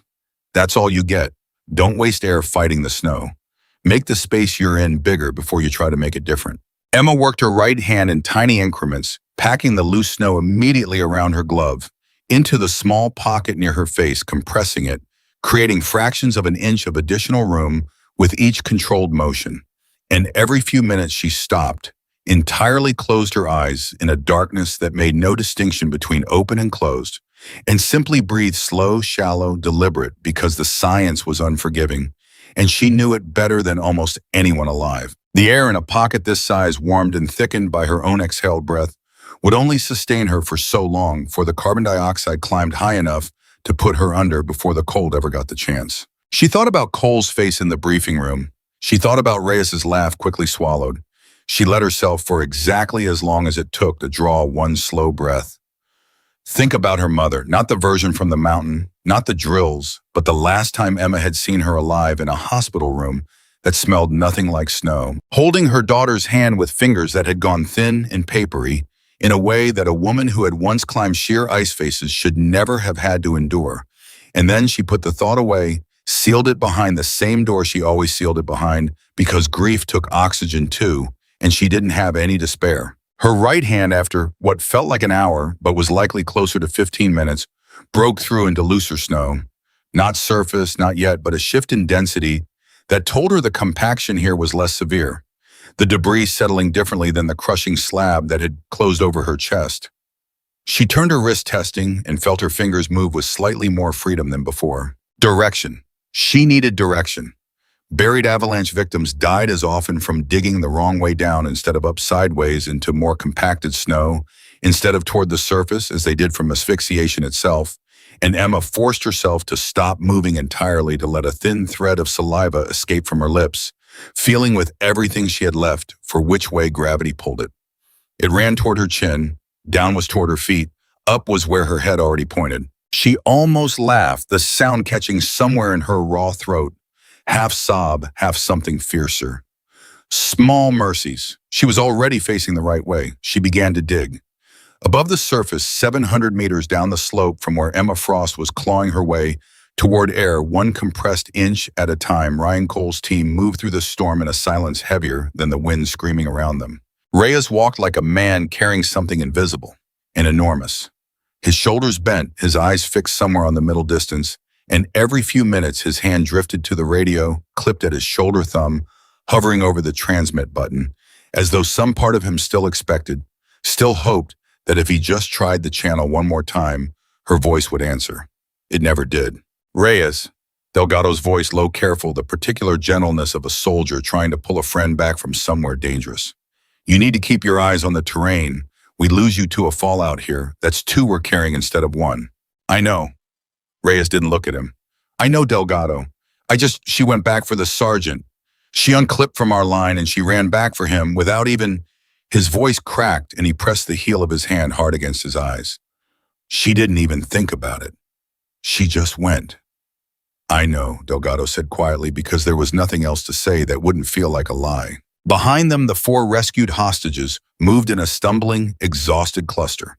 Sarah Chen supporting the shoulder of the older surveyor, all 4 of them wrapped in whatever extra layers the Rangers had been able to spare faces raw from wind and cold, and the particular hollow shock of people who had survived captivity only to watch a rescue come apart into fresh tragedy in front of them. Cole rode the litter, now fully horizontal, too weak to insist on being upright any longer, his consciousness fading in and out with the particular unreliability of significant blood loss. And in the moments he surfaced, his mind went without fail to the same place. The debris field, the shredded pack, the 10 minutes he'd allowed, and the decision he'd made when those 10 minutes ran out. "Command!" he rasped, and Whitlock, walking close beside the litter, leaned down to hear him better over the wind. "Radio command, need status update." "Copy, Sergeant." Whitlock keyed the satellite radio, his voice tight with the particular strain of a man delivering news he didn't want to say out loud a second time. "Overwatch, this is Reaper Element. Be advised we have 4 hostages recovered and secure, 1 team member critically wounded, requiring immediate medevac upon window opening, and..." He paused, jaw working. "1 team member unaccounted for and presumed KIA avalanche event on the ridge crossing approximately 30 minutes ago. Search conducted, no recovery possible given storm conditions and time constraints." The response, when Hargrove's voice crackled back through the static, carried a weight that made even the wind seem to pause. "Copy that, Reaper Element. God, I'm copy. Continue to insertion point. Error set still grounded, but we're pushing every available resource to get you evac the moment this system breaks. I need a name for the KIA report." Whitlock closed his eyes for a half second before he answered. "Petty Officer Emma Frost, SEAL medic attached to our element." His voice cracked on the last word despite every effort to keep it level. "She saved 4 hostages and stabilized 2 critical casualties in the field before the slide took her. She should be remembered for that, sir, not just as a name on a KIA list." There was a long pause on the other end of the line, filled with nothing but the hiss of static and the distant howl of wind through the satellite uplink.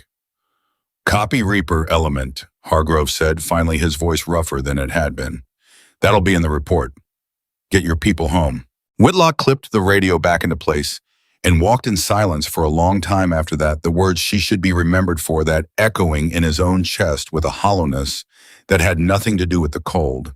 And somewhere behind him, though none of them could have known it, 700 meters up the slope, Emma Frost's fingers broke through into open air for the first time in nearly 40 minutes. Cole's team had stopped to rest in the lee of a rock formation, the first real shelter from the screaming wind they'd found since leaving the debris field, and Whitlock crouched beside the litter, checking Cole's vitals with the grim, focused expression of a man watching a slow leak he had no way to fully seal. "Pulse is weak," he said quietly to Delgado. "Getting weaker. We need that evac window, and we need it soon, or we're going to lose him before we ever reach the Snowcats." "I heard that." Cole muttered, eyes half open, and Whitlock managed a thin, exhausted smile despite everything. "Good, means you're still with us, Sergeant." Reyes sat a short distance away, weapon across his knees, eyes distant, still somewhere back on that ridge with a torn pack half buried in the snow. And it was Reyes who first heard the sound that made every hair on his body rise at once, the distinctive, unmistakable crack of a rifle shot, followed almost instantly by a second echoing strangely through the storm-muffled valley. "Contact!" Reyes was on his feet instantly, weapon up, scanning the whiteout for a target he couldn't yet see. "Delgado, that's gunfire, that's..." "Where?" Delgado was already moving, positioning himself between the hostiles and the litter between the threat and Cole. "I don't..." Reyes's voice cut off as a third shot rang out closer now, and through the swirling snow shapes began to resolve men armed, moving fast, closing the distance with the particular controlled aggression of a team that had found what it was hunting and had no intention of letting it go.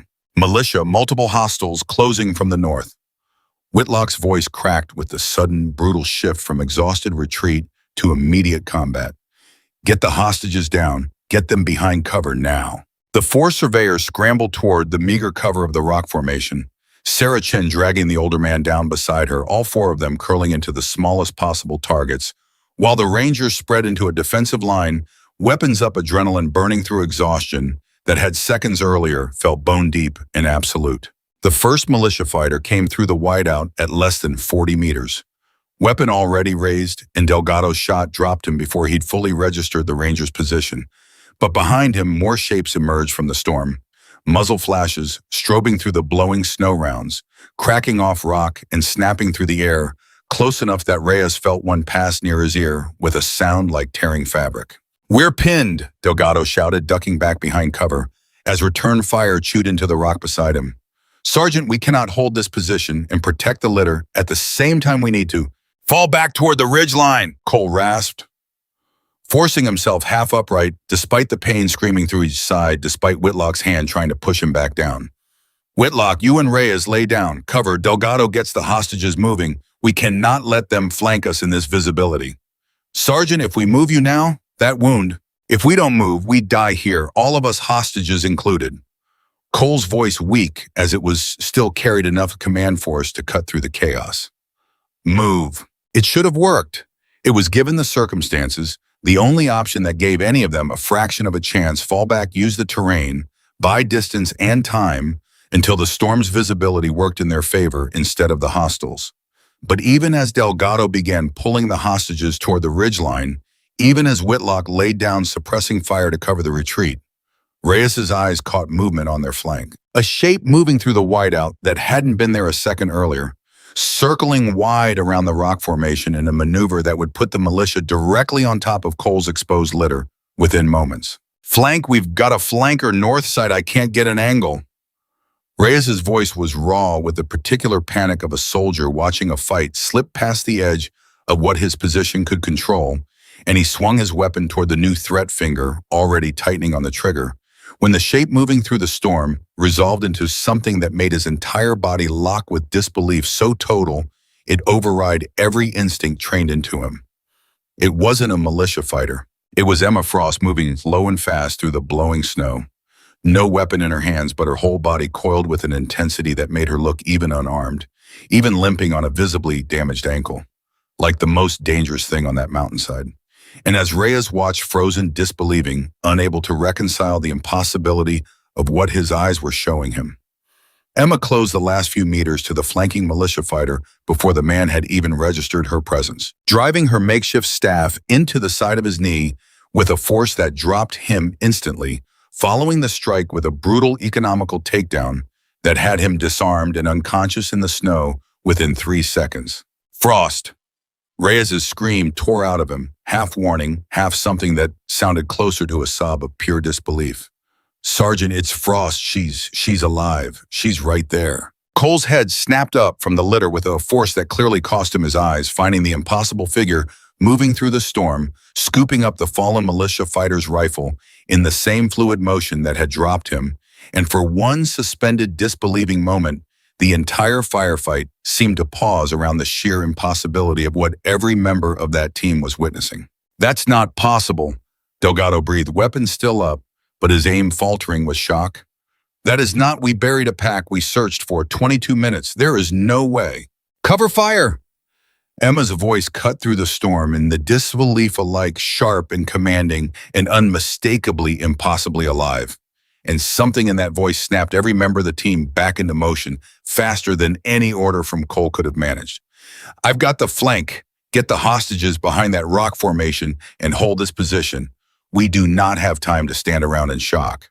Whitlock recovered first, some deep professional instinct overriding the disbelief screaming through every other part of him, and swung his rifle back toward the main body of militia fighters, still pressing forward through the whiteout, laying down the suppressing fire that gave Delgado the cover he needed to finish moving the hostages to better cover. Emma moved like something reborn, using the fallen fighter's rifle with the same brutal precision she'd shown in the compound less than 2 hours earlier, dropping a second hostile, who emerged from the storm at close range before he'd even fully registered her position. And the sheer unexpected ferocity of it, a supposedly dead medic materializing out of a blizzard and tearing through their flank with lethal efficiency, sent a visible ripple of confusion and hesitation through the remaining militia fighters, exactly the kind of hesitation that Emma had learned over years and mountains and missions she never talked about to exploit without mercy. "Reyes on me," she shouted, and Reyes, still half in shock, still processing the impossible fact of her presence, scrambled to follow her toward a low rise that offered a better angle on the remaining hostiles. "I need you laying suppressing fire on that ridgeline while I flank left. Do you understand me?" "You're alive," Reyes said, the words tumbling out, even as he moved, even as his training took back over from the shock. "You're actually, how are you?" Later, Reyes suppressing fire now. He fired. She moved. And for the next 90 seconds, the firefight that had moments earlier seemed on the verge of overwhelming. A wounded, exhausted, grieving team transformed into something else entirely. A fight where the hunters had suddenly impossibly become the hunted, where a woman the militia had every reason to believe was dead moved through their formation like something out of a nightmare they hadn't been briefed to expect. The remaining hostiles broke within 2 minutes, the particular collapse of morale that came when an ambush stopped, going according to plan, and started going catastrophically wrong.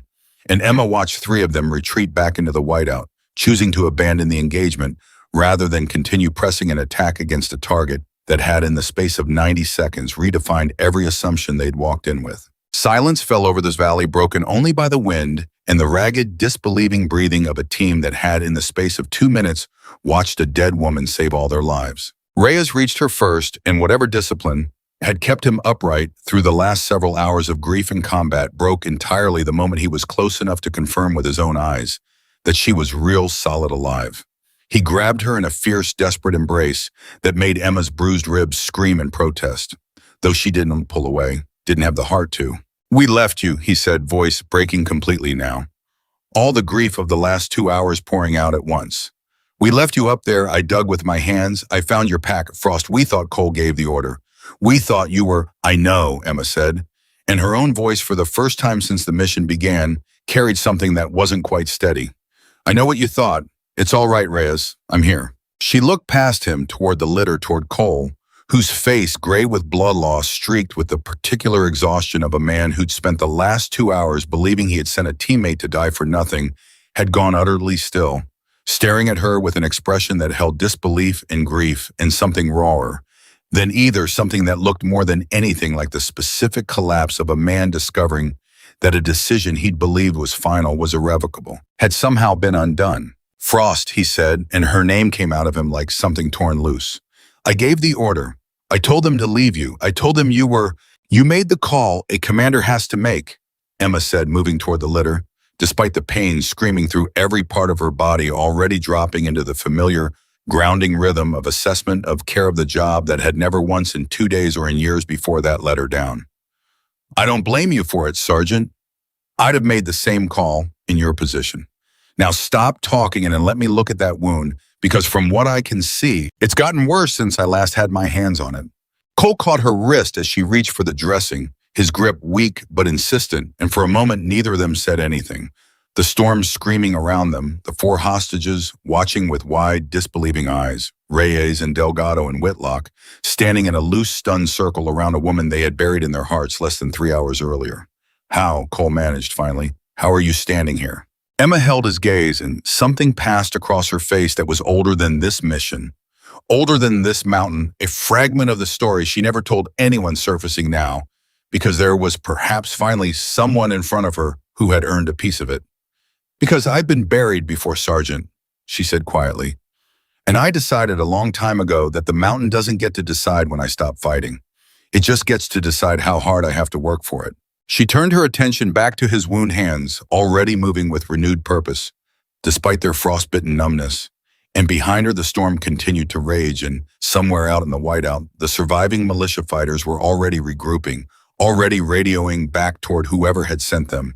And the mission that Emma Frost had just returned from the dead to save was far from finished, because reinforcements, real reinforcements, were already moving through the storm toward a compound the Rangers had left in chaos. And the fight that would decide whether any of them made it off this mountain alive had not yet reached its final and most violent hour. The wound under Emma's hands told her a story worse than the one Cole had been telling himself. She peeled back the dressing she'd packed hours earlier and found it soaked through the bleeding, not stopped, but merely slowed.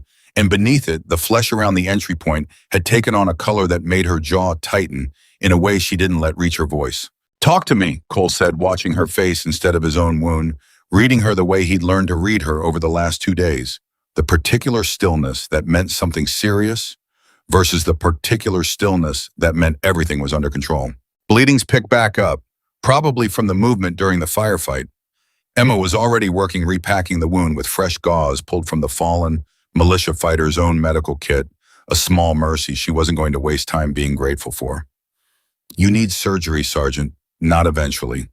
Soon. I can keep buying you time, but I can't fix what's actually wrong in there with what I've got in my hands.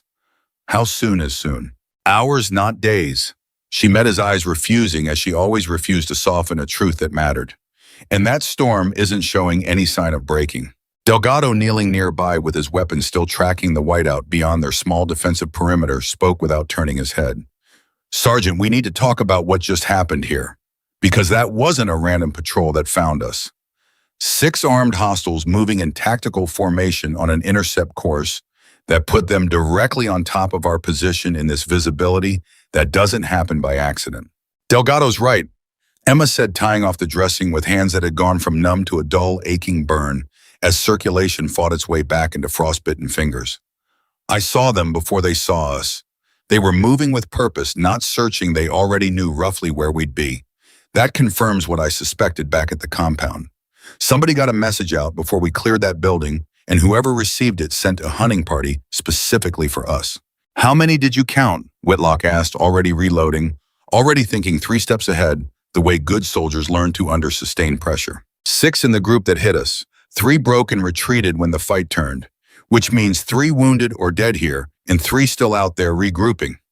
Emma's eyes moved across the storm, calculating the same cold clarity she'd carried since the briefing room in Elmendorf, except sharper now, honed by an avalanche and a mountain and a fight for her own life that had stripped away anything soft that might have still been left in her. And if this was a hunting party, not the compound's full remaining strength, there's a real chance they've got more back at whatever position they retreated to. We are not out of this yet. Cole closed his eyes briefly, the particular exhaustion of a commander doing math he didn't want to do, while bleeding from a wound that was actively working against him. Distance to the insertion point. At our current pace in this weather, with you on a litter 4 hours, maybe 5, Whitlock said. And that's assuming nothing else goes wrong. Something else is going to go wrong, Delgado muttered, not quite under his breath. Then we plan for it instead of hoping it doesn't happen, Emma said, and something in the flat certainty of her voice made every member of the team, even Cole, even in his weakened state, straighten slightly, the particular effect she'd had on this group since the moment she'd walked out of an avalanche that should have killed her. Sergeant, I need you to trust me on something, and I need you to trust it fast because we don't have time for me to build the case slowly. I already trust you, Frost. You walked out of a mountain to prove it. A ghost of something almost like humor moved across his gray face despite the pain. What's the ask? I go ahead, alone, fast, unencumbered. I find whatever position those 3 survivors regrouped at, and I make sure they're not in any condition to hit this team again before we reach the insertion point. Emma's voice was level, but there was an edge underneath it, the edge of someone who had already made peace with what she was proposing before she'd said it out loud. You move the litter and the hostages at the pace the terrain allows. Whitlock and Delgado on security Reyes on the litter. I clear the path ahead. You just got done clawing your way out of a grave, Reyes said, incredulous, exhausted, his voice climbing with a protective fury he didn't try to hide. You have a sprained ankle. You don't have a weapon that isn't stolen off a man you just put on the ground. You've got frostbite starting in your hands. You are not going off alone into that storm to hunt 3 armed men by yourself. Reyes! Emma's voice didn't rise to meet his, which somehow made it land harder.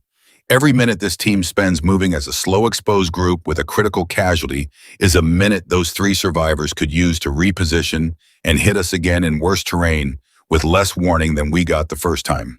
I am the fastest mover this team has left, storm or no storm, ankle or no ankle. I am also the only person here who's already proven I can find a threat in this visibility before it finds us. That is not ego, Reyes.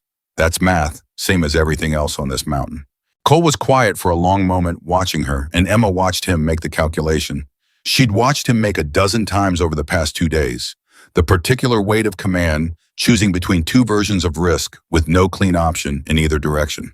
Do it, he said finally. But Frost, you find anything you can't handle alone, you fall back to us. That's not a suggestion.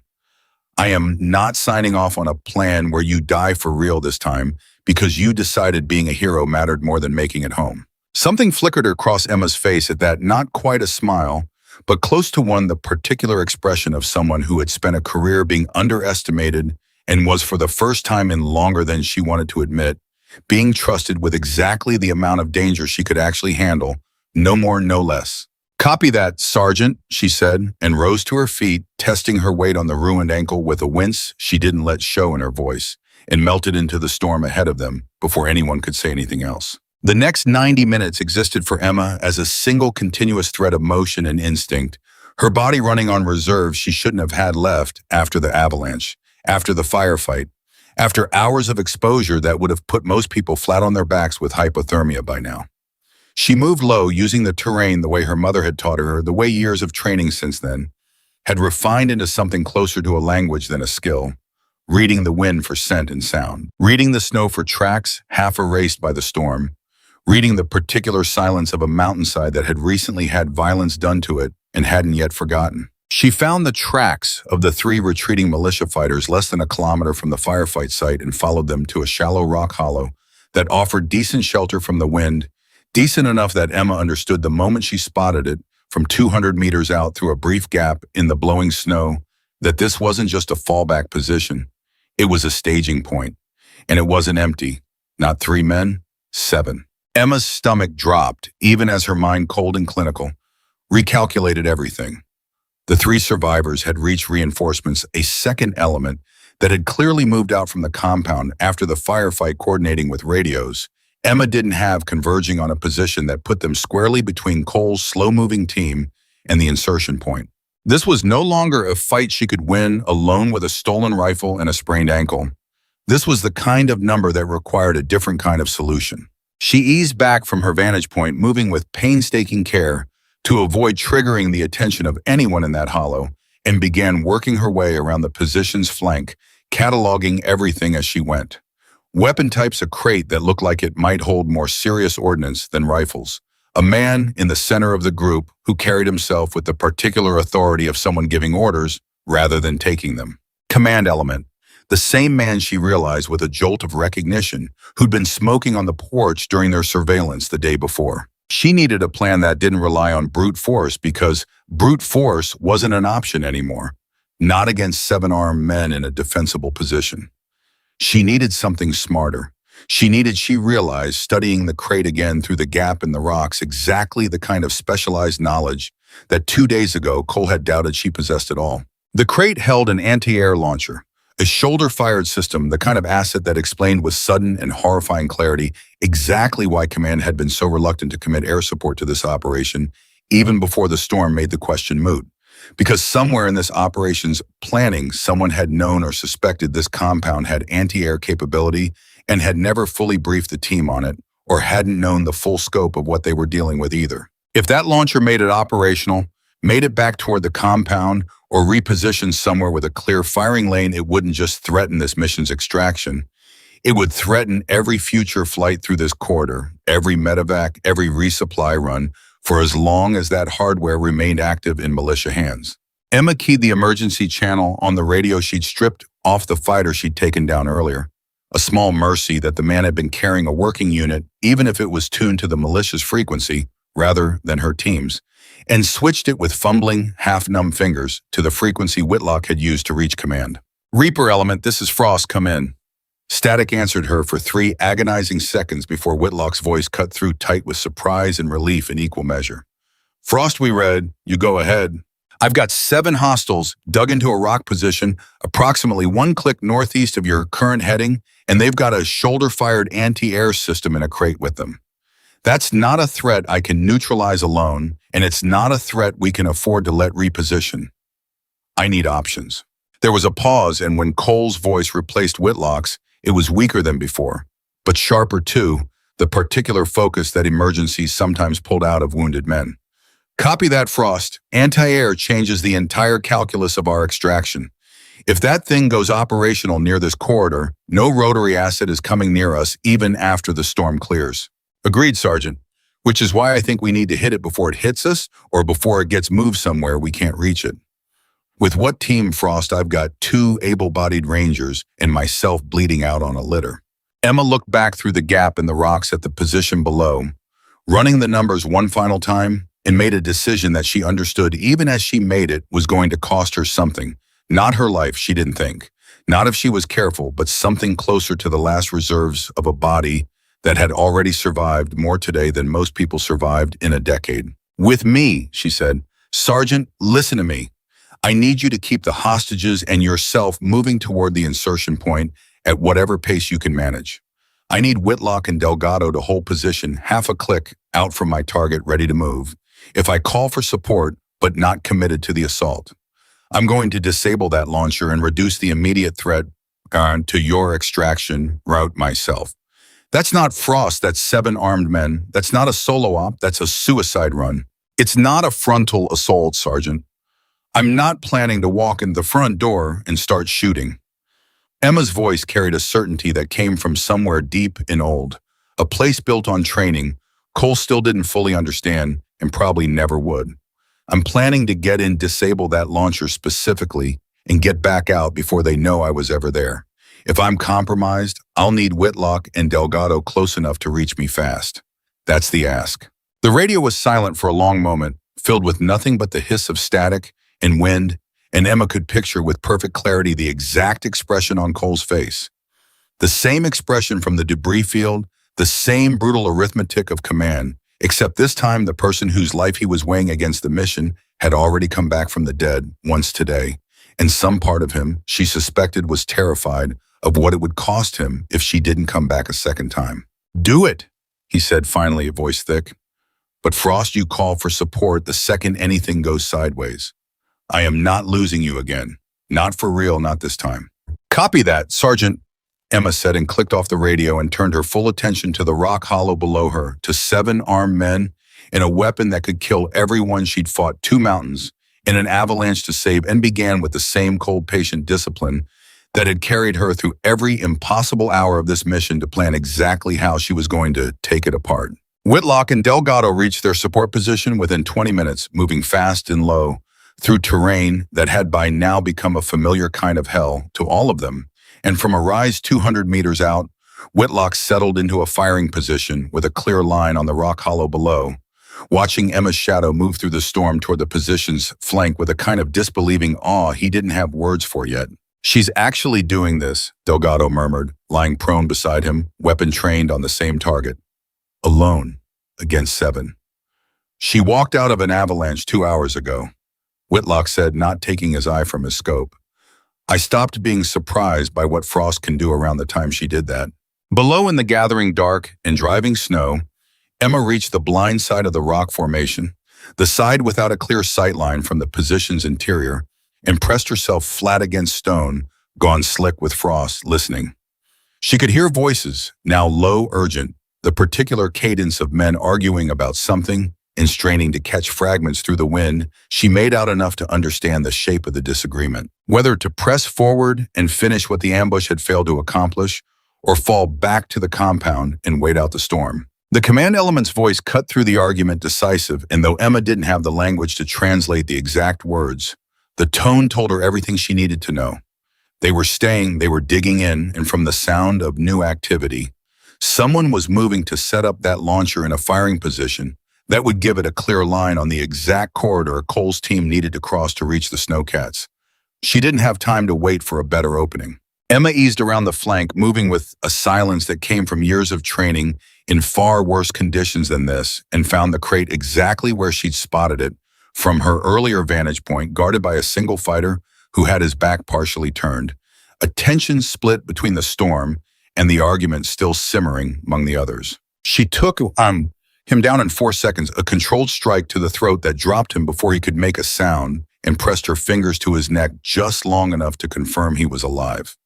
Unconscious, not dead, because whatever else this mission had cost her, Emma Frost still drew the line she'd always drawn, took only what force was necessary and not a breath more. The launcher itself took another 90 seconds to disable her numb fingers, working with a focus that blocked out everything else, the cold, the pain in her ribs, the 6 remaining voices somewhere on the other side of the rocks as she stripped the firing mechanism and rendered the weapon useless with the kind of technical certainty that came from training most people in this militia would never have guessed a medic possessed. It was in the final seconds of that work that her luck ran out. A second fighter coming to check on his unconscious comrade rounded the rock formation and found Emma crouched over the disabled launcher, and his shout of alarm tore through the storm before she could react, bringing the remaining 5 men scrambling into motion, weapons rising, the argument about strategy instantly forgotten in the face of an infiltrator they hadn't seen coming. Emma moved on pure instinct, diving behind the cover of the rock outcrop as the first rounds cracked past where she'd been standing, her stolen rifle already up and answering, dropping the man who'd raised the alarm before he could fire a second shot. Contact! Whitlock's voice crackled through her radio, and above her, through gaps in the storm, she heard the distant crack of his rifle finding a target on the position's exposed edge, buying her the fraction of a second she needed to reposition. I'm engaged. 6 hostiles remaining, launcher disabled. Emma called back, voice tight with the particular controlled urgency of combat ducking as return fire chewed into the rock above her head. I need that support now, Whitlock. On our way, hold position. The next 90 seconds were the most brutal of Emma's entire mission, pinned behind a rock outcrop with limited ammunition facing 6 men who had every reason to want her dead twice, over her body running on fumes after an avalanche and a firefight, and hours of exposure that should have already put her down. She fought with a precision that came from somewhere beyond exhaustion, using the terrain, using the storm's shifting visibility, dropping a second fighter who exposed himself trying to flank her position, and holding the line against the remaining 4 with a discipline that, had any of the militia fighters known, her story would have terrified them far more than it already did. Whitlock and Delgado arrived at the position's edge in a burst of coordinated fire that shattered whatever remained of the militia's cohesion, catching the 4 remaining fighters in a crossfire they hadn't anticipated and hadn't prepared for. And within another 60 seconds, the fight that had moments earlier threatened to be the one that finally caught up with Emma Frost ended with 3 fighters dead, 1 wounded and disarmed, and the command element, the man from the porch, the smoker. The one who'd interrogated a hostage with a bored casual cruelty less than 3 hours earlier. On his knees in the snow, hands raised, the fight fully gone out of him. Emma rose from cover slowly, every muscle in her body screaming blood.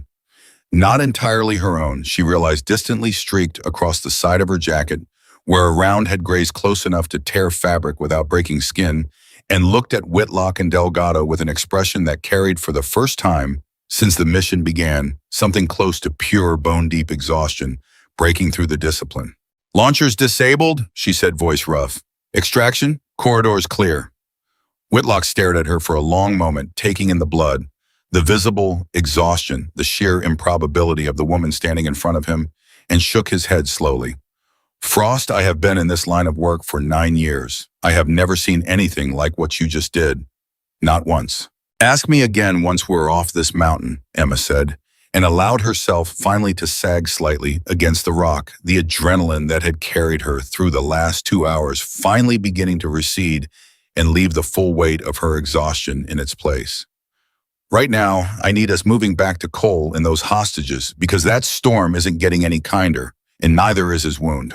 They reached Cole's position 40 minutes later, the storm beginning at last to show the first faint signs of losing some of its violence, wind dropping from a scream to something closer to a howl, visibility opening by fractions that felt after hours of near-total whiteout like small miracles. Cole was barely conscious when they arrived, his skin gone the particular waxy gray that told Emma with a cold spike of professional alarm that his blood pressure had dropped further than she liked in the time she'd been gone.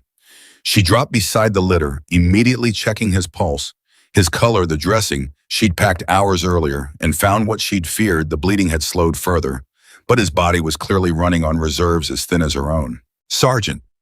She gripped his hand hard, forcing her voice into the same steady authority she'd used on every crisis of this mission. Cole, stay with me. We're close now. I need you to stay with me.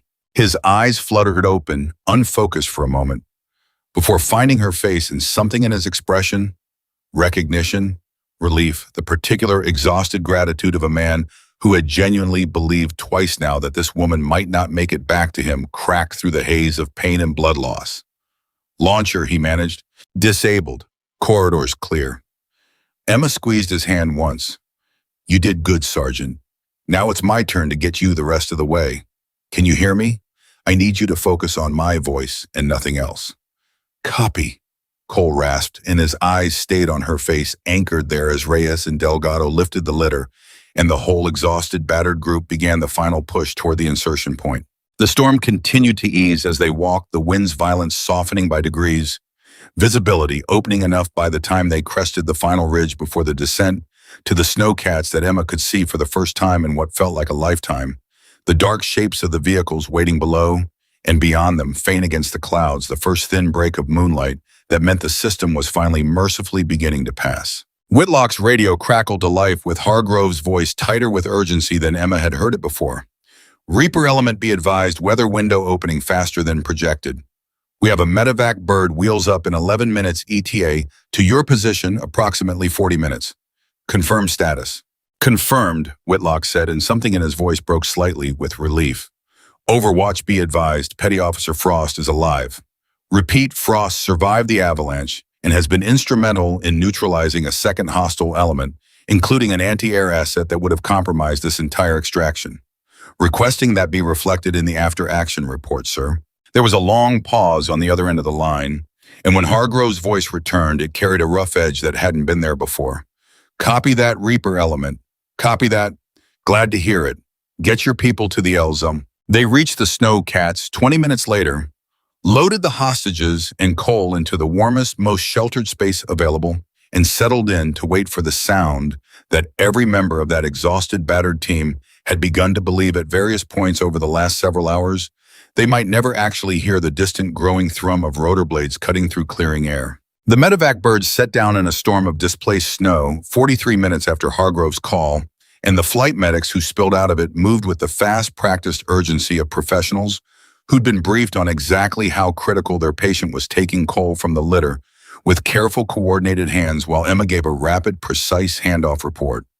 Vitals wound location treatment already administered. Blood loss estimated the same clinical competence she'd carried through every hour of this mission, distilled now into the final crucial minutes that would determine whether Ryan Cole survived to see a hospital bed. As they lifted him toward the helicopter, Cole's hand found Emma's wrist. One final time, his grip weak but insistent, and he pulled her down close enough to be heard over the rotor wash. The woman we left for dead, he said, voice barely a whisper, was the only reason any of us made it off that mountain alive. Emma held his gaze, and for once she let something show on her face that she rarely let anyone see. Not triumph, not vindication, just the simple, exhausted humanity of someone who had spent 2 days being doubted and had spent the last several hours proving in the most brutal terms possible exactly what that doubt had cost everyone who'd carried it. Get some rest, Sergeant, she said, and that's an order. Something that might have been a laugh weak and pained moved through him as the medics lifted him the rest of the way into the helicopter, and Emma stepped back, watching the aircraft rise into a sky finally clearing of storm, carrying Cole and the 4 rescued hostages toward the surgery in the safety that 11 days of captivity and 2 brutal days of rescue had finally impossibly earned them. 3 weeks later, in a hospital corridor in Anchorage that smelled nothing like snow or gunpowder or fear, Ryan Cole sat propped up in a bed with color back in his face and a folder of paperwork on his lap that he clearly hadn't wanted to look at. And when Emma Frost walked through the door, still favoring her healing ankle, still carrying the faint marks of frostbite on 2 fingers that would never quite feel the same way again, he set the folder aside without a second thought. They cleared you for full duty, he said, not quite a question. They did. Emma settled into the chair beside his bed with the particular careful economy of someone whose ribs were still healing. Command wanted to talk to me about a few things first, including the part where I disappeared for 2 hours after an avalanche and came back with a dismantled anti-air launcher. How'd that conversation go? Better than you'd think. Turns out saving a Ranger team 4 hostages and a wounded sergeant tends to buy a person some latitude. A ghost of a smile crossed her face. They also asked about my file, the gaps you mentioned. Cole's eyebrows rose slightly. And I told them what I've decided to tell the people who've earned it, Emma said, and there was something different in her voice now. Something that had shifted somewhere on that mountain in the dark, buried under 6 feet of snow, counting her own heartbeat and finding her mother's voice waiting for her in the silence. My mother wasn't just a mountaineer, Sergeant. She was Spetsnaz before she defected. Before she raised a daughter alone in a country that never quite knew what to do with either of us. She taught me to survive things most people never have to imagine surviving because she needed me to be able to in case the past ever came looking for either of us. It never did, but the training stayed. Cole absorbed that in silence for a long moment, something in his expression rearranging itself around this new piece of a puzzle he'd been circling since the briefing room in Elmendorf. That's why you never flinched. Not once. Not with Webb's leg, not with my gunshot wound, not with an avalanche or 7 armed men in a blizzard. That's part of it, Emma said. The other part is just I got tired a long time ago of being the person nobody expected anything from. Decided I'd rather be underestimated and prove people wrong than spend my whole career trying to convince anyone in advance. You did that, Cole said quietly. More than that, you saved my life, Frost. Twice if you count the fact that I'm alive to be having this conversation instead of a name on a memorial wall. You saved 4 hostages who'd already given up hope of seeing home again. You saved every man on that team, whether they've said it to your face yet or not. Reyes says it every time he sees me, Emma said, allowing herself a small, genuine laugh. Repeatedly. It's starting to get embarrassing. Let him. He watched you disappear into an avalanche and walk back out of a blizzard 2 hours later, carrying more competence than the rest of us combined. He's allowed to be a little dramatic about it. They sat in comfortable silence for a moment, the particular quiet of 2 people who had survived something together that neither of them would ever fully explain to anyone who hadn't been on that mountain. And then Cole reached for the folder on his lap, pulling out a single sheet of paper he'd clearly been saving for this exact moment. Command's putting together a new joint special operations training cadre, he said. Cold weather survival combat medicine, integrated tactics, the kind of program that takes what happened on that mountain and turns it into something that gets taught instead of just survived. They want someone to help build the curriculum, someone who's actually lived through the kind of impossible odds they're trying to prepare people for. They asking, or are you asking? Both, Cole said. For what it's worth, Frost, I already put your name forward. Whether you take it or not is your call. But I meant what I said on that mountain, and I've had 3 weeks in this bed to think about it some more.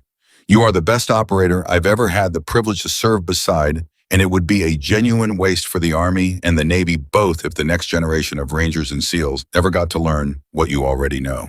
Emma looked at the paper in his hand for a long moment, thinking about a briefing room 2 days before an avalanche about a man who'd called her a liability, before he'd ever seen her work about the particular arc of a mission that had asked more of her than almost any mission before it, and had in the end given her back something she hadn't realized she'd lost somewhere along the way.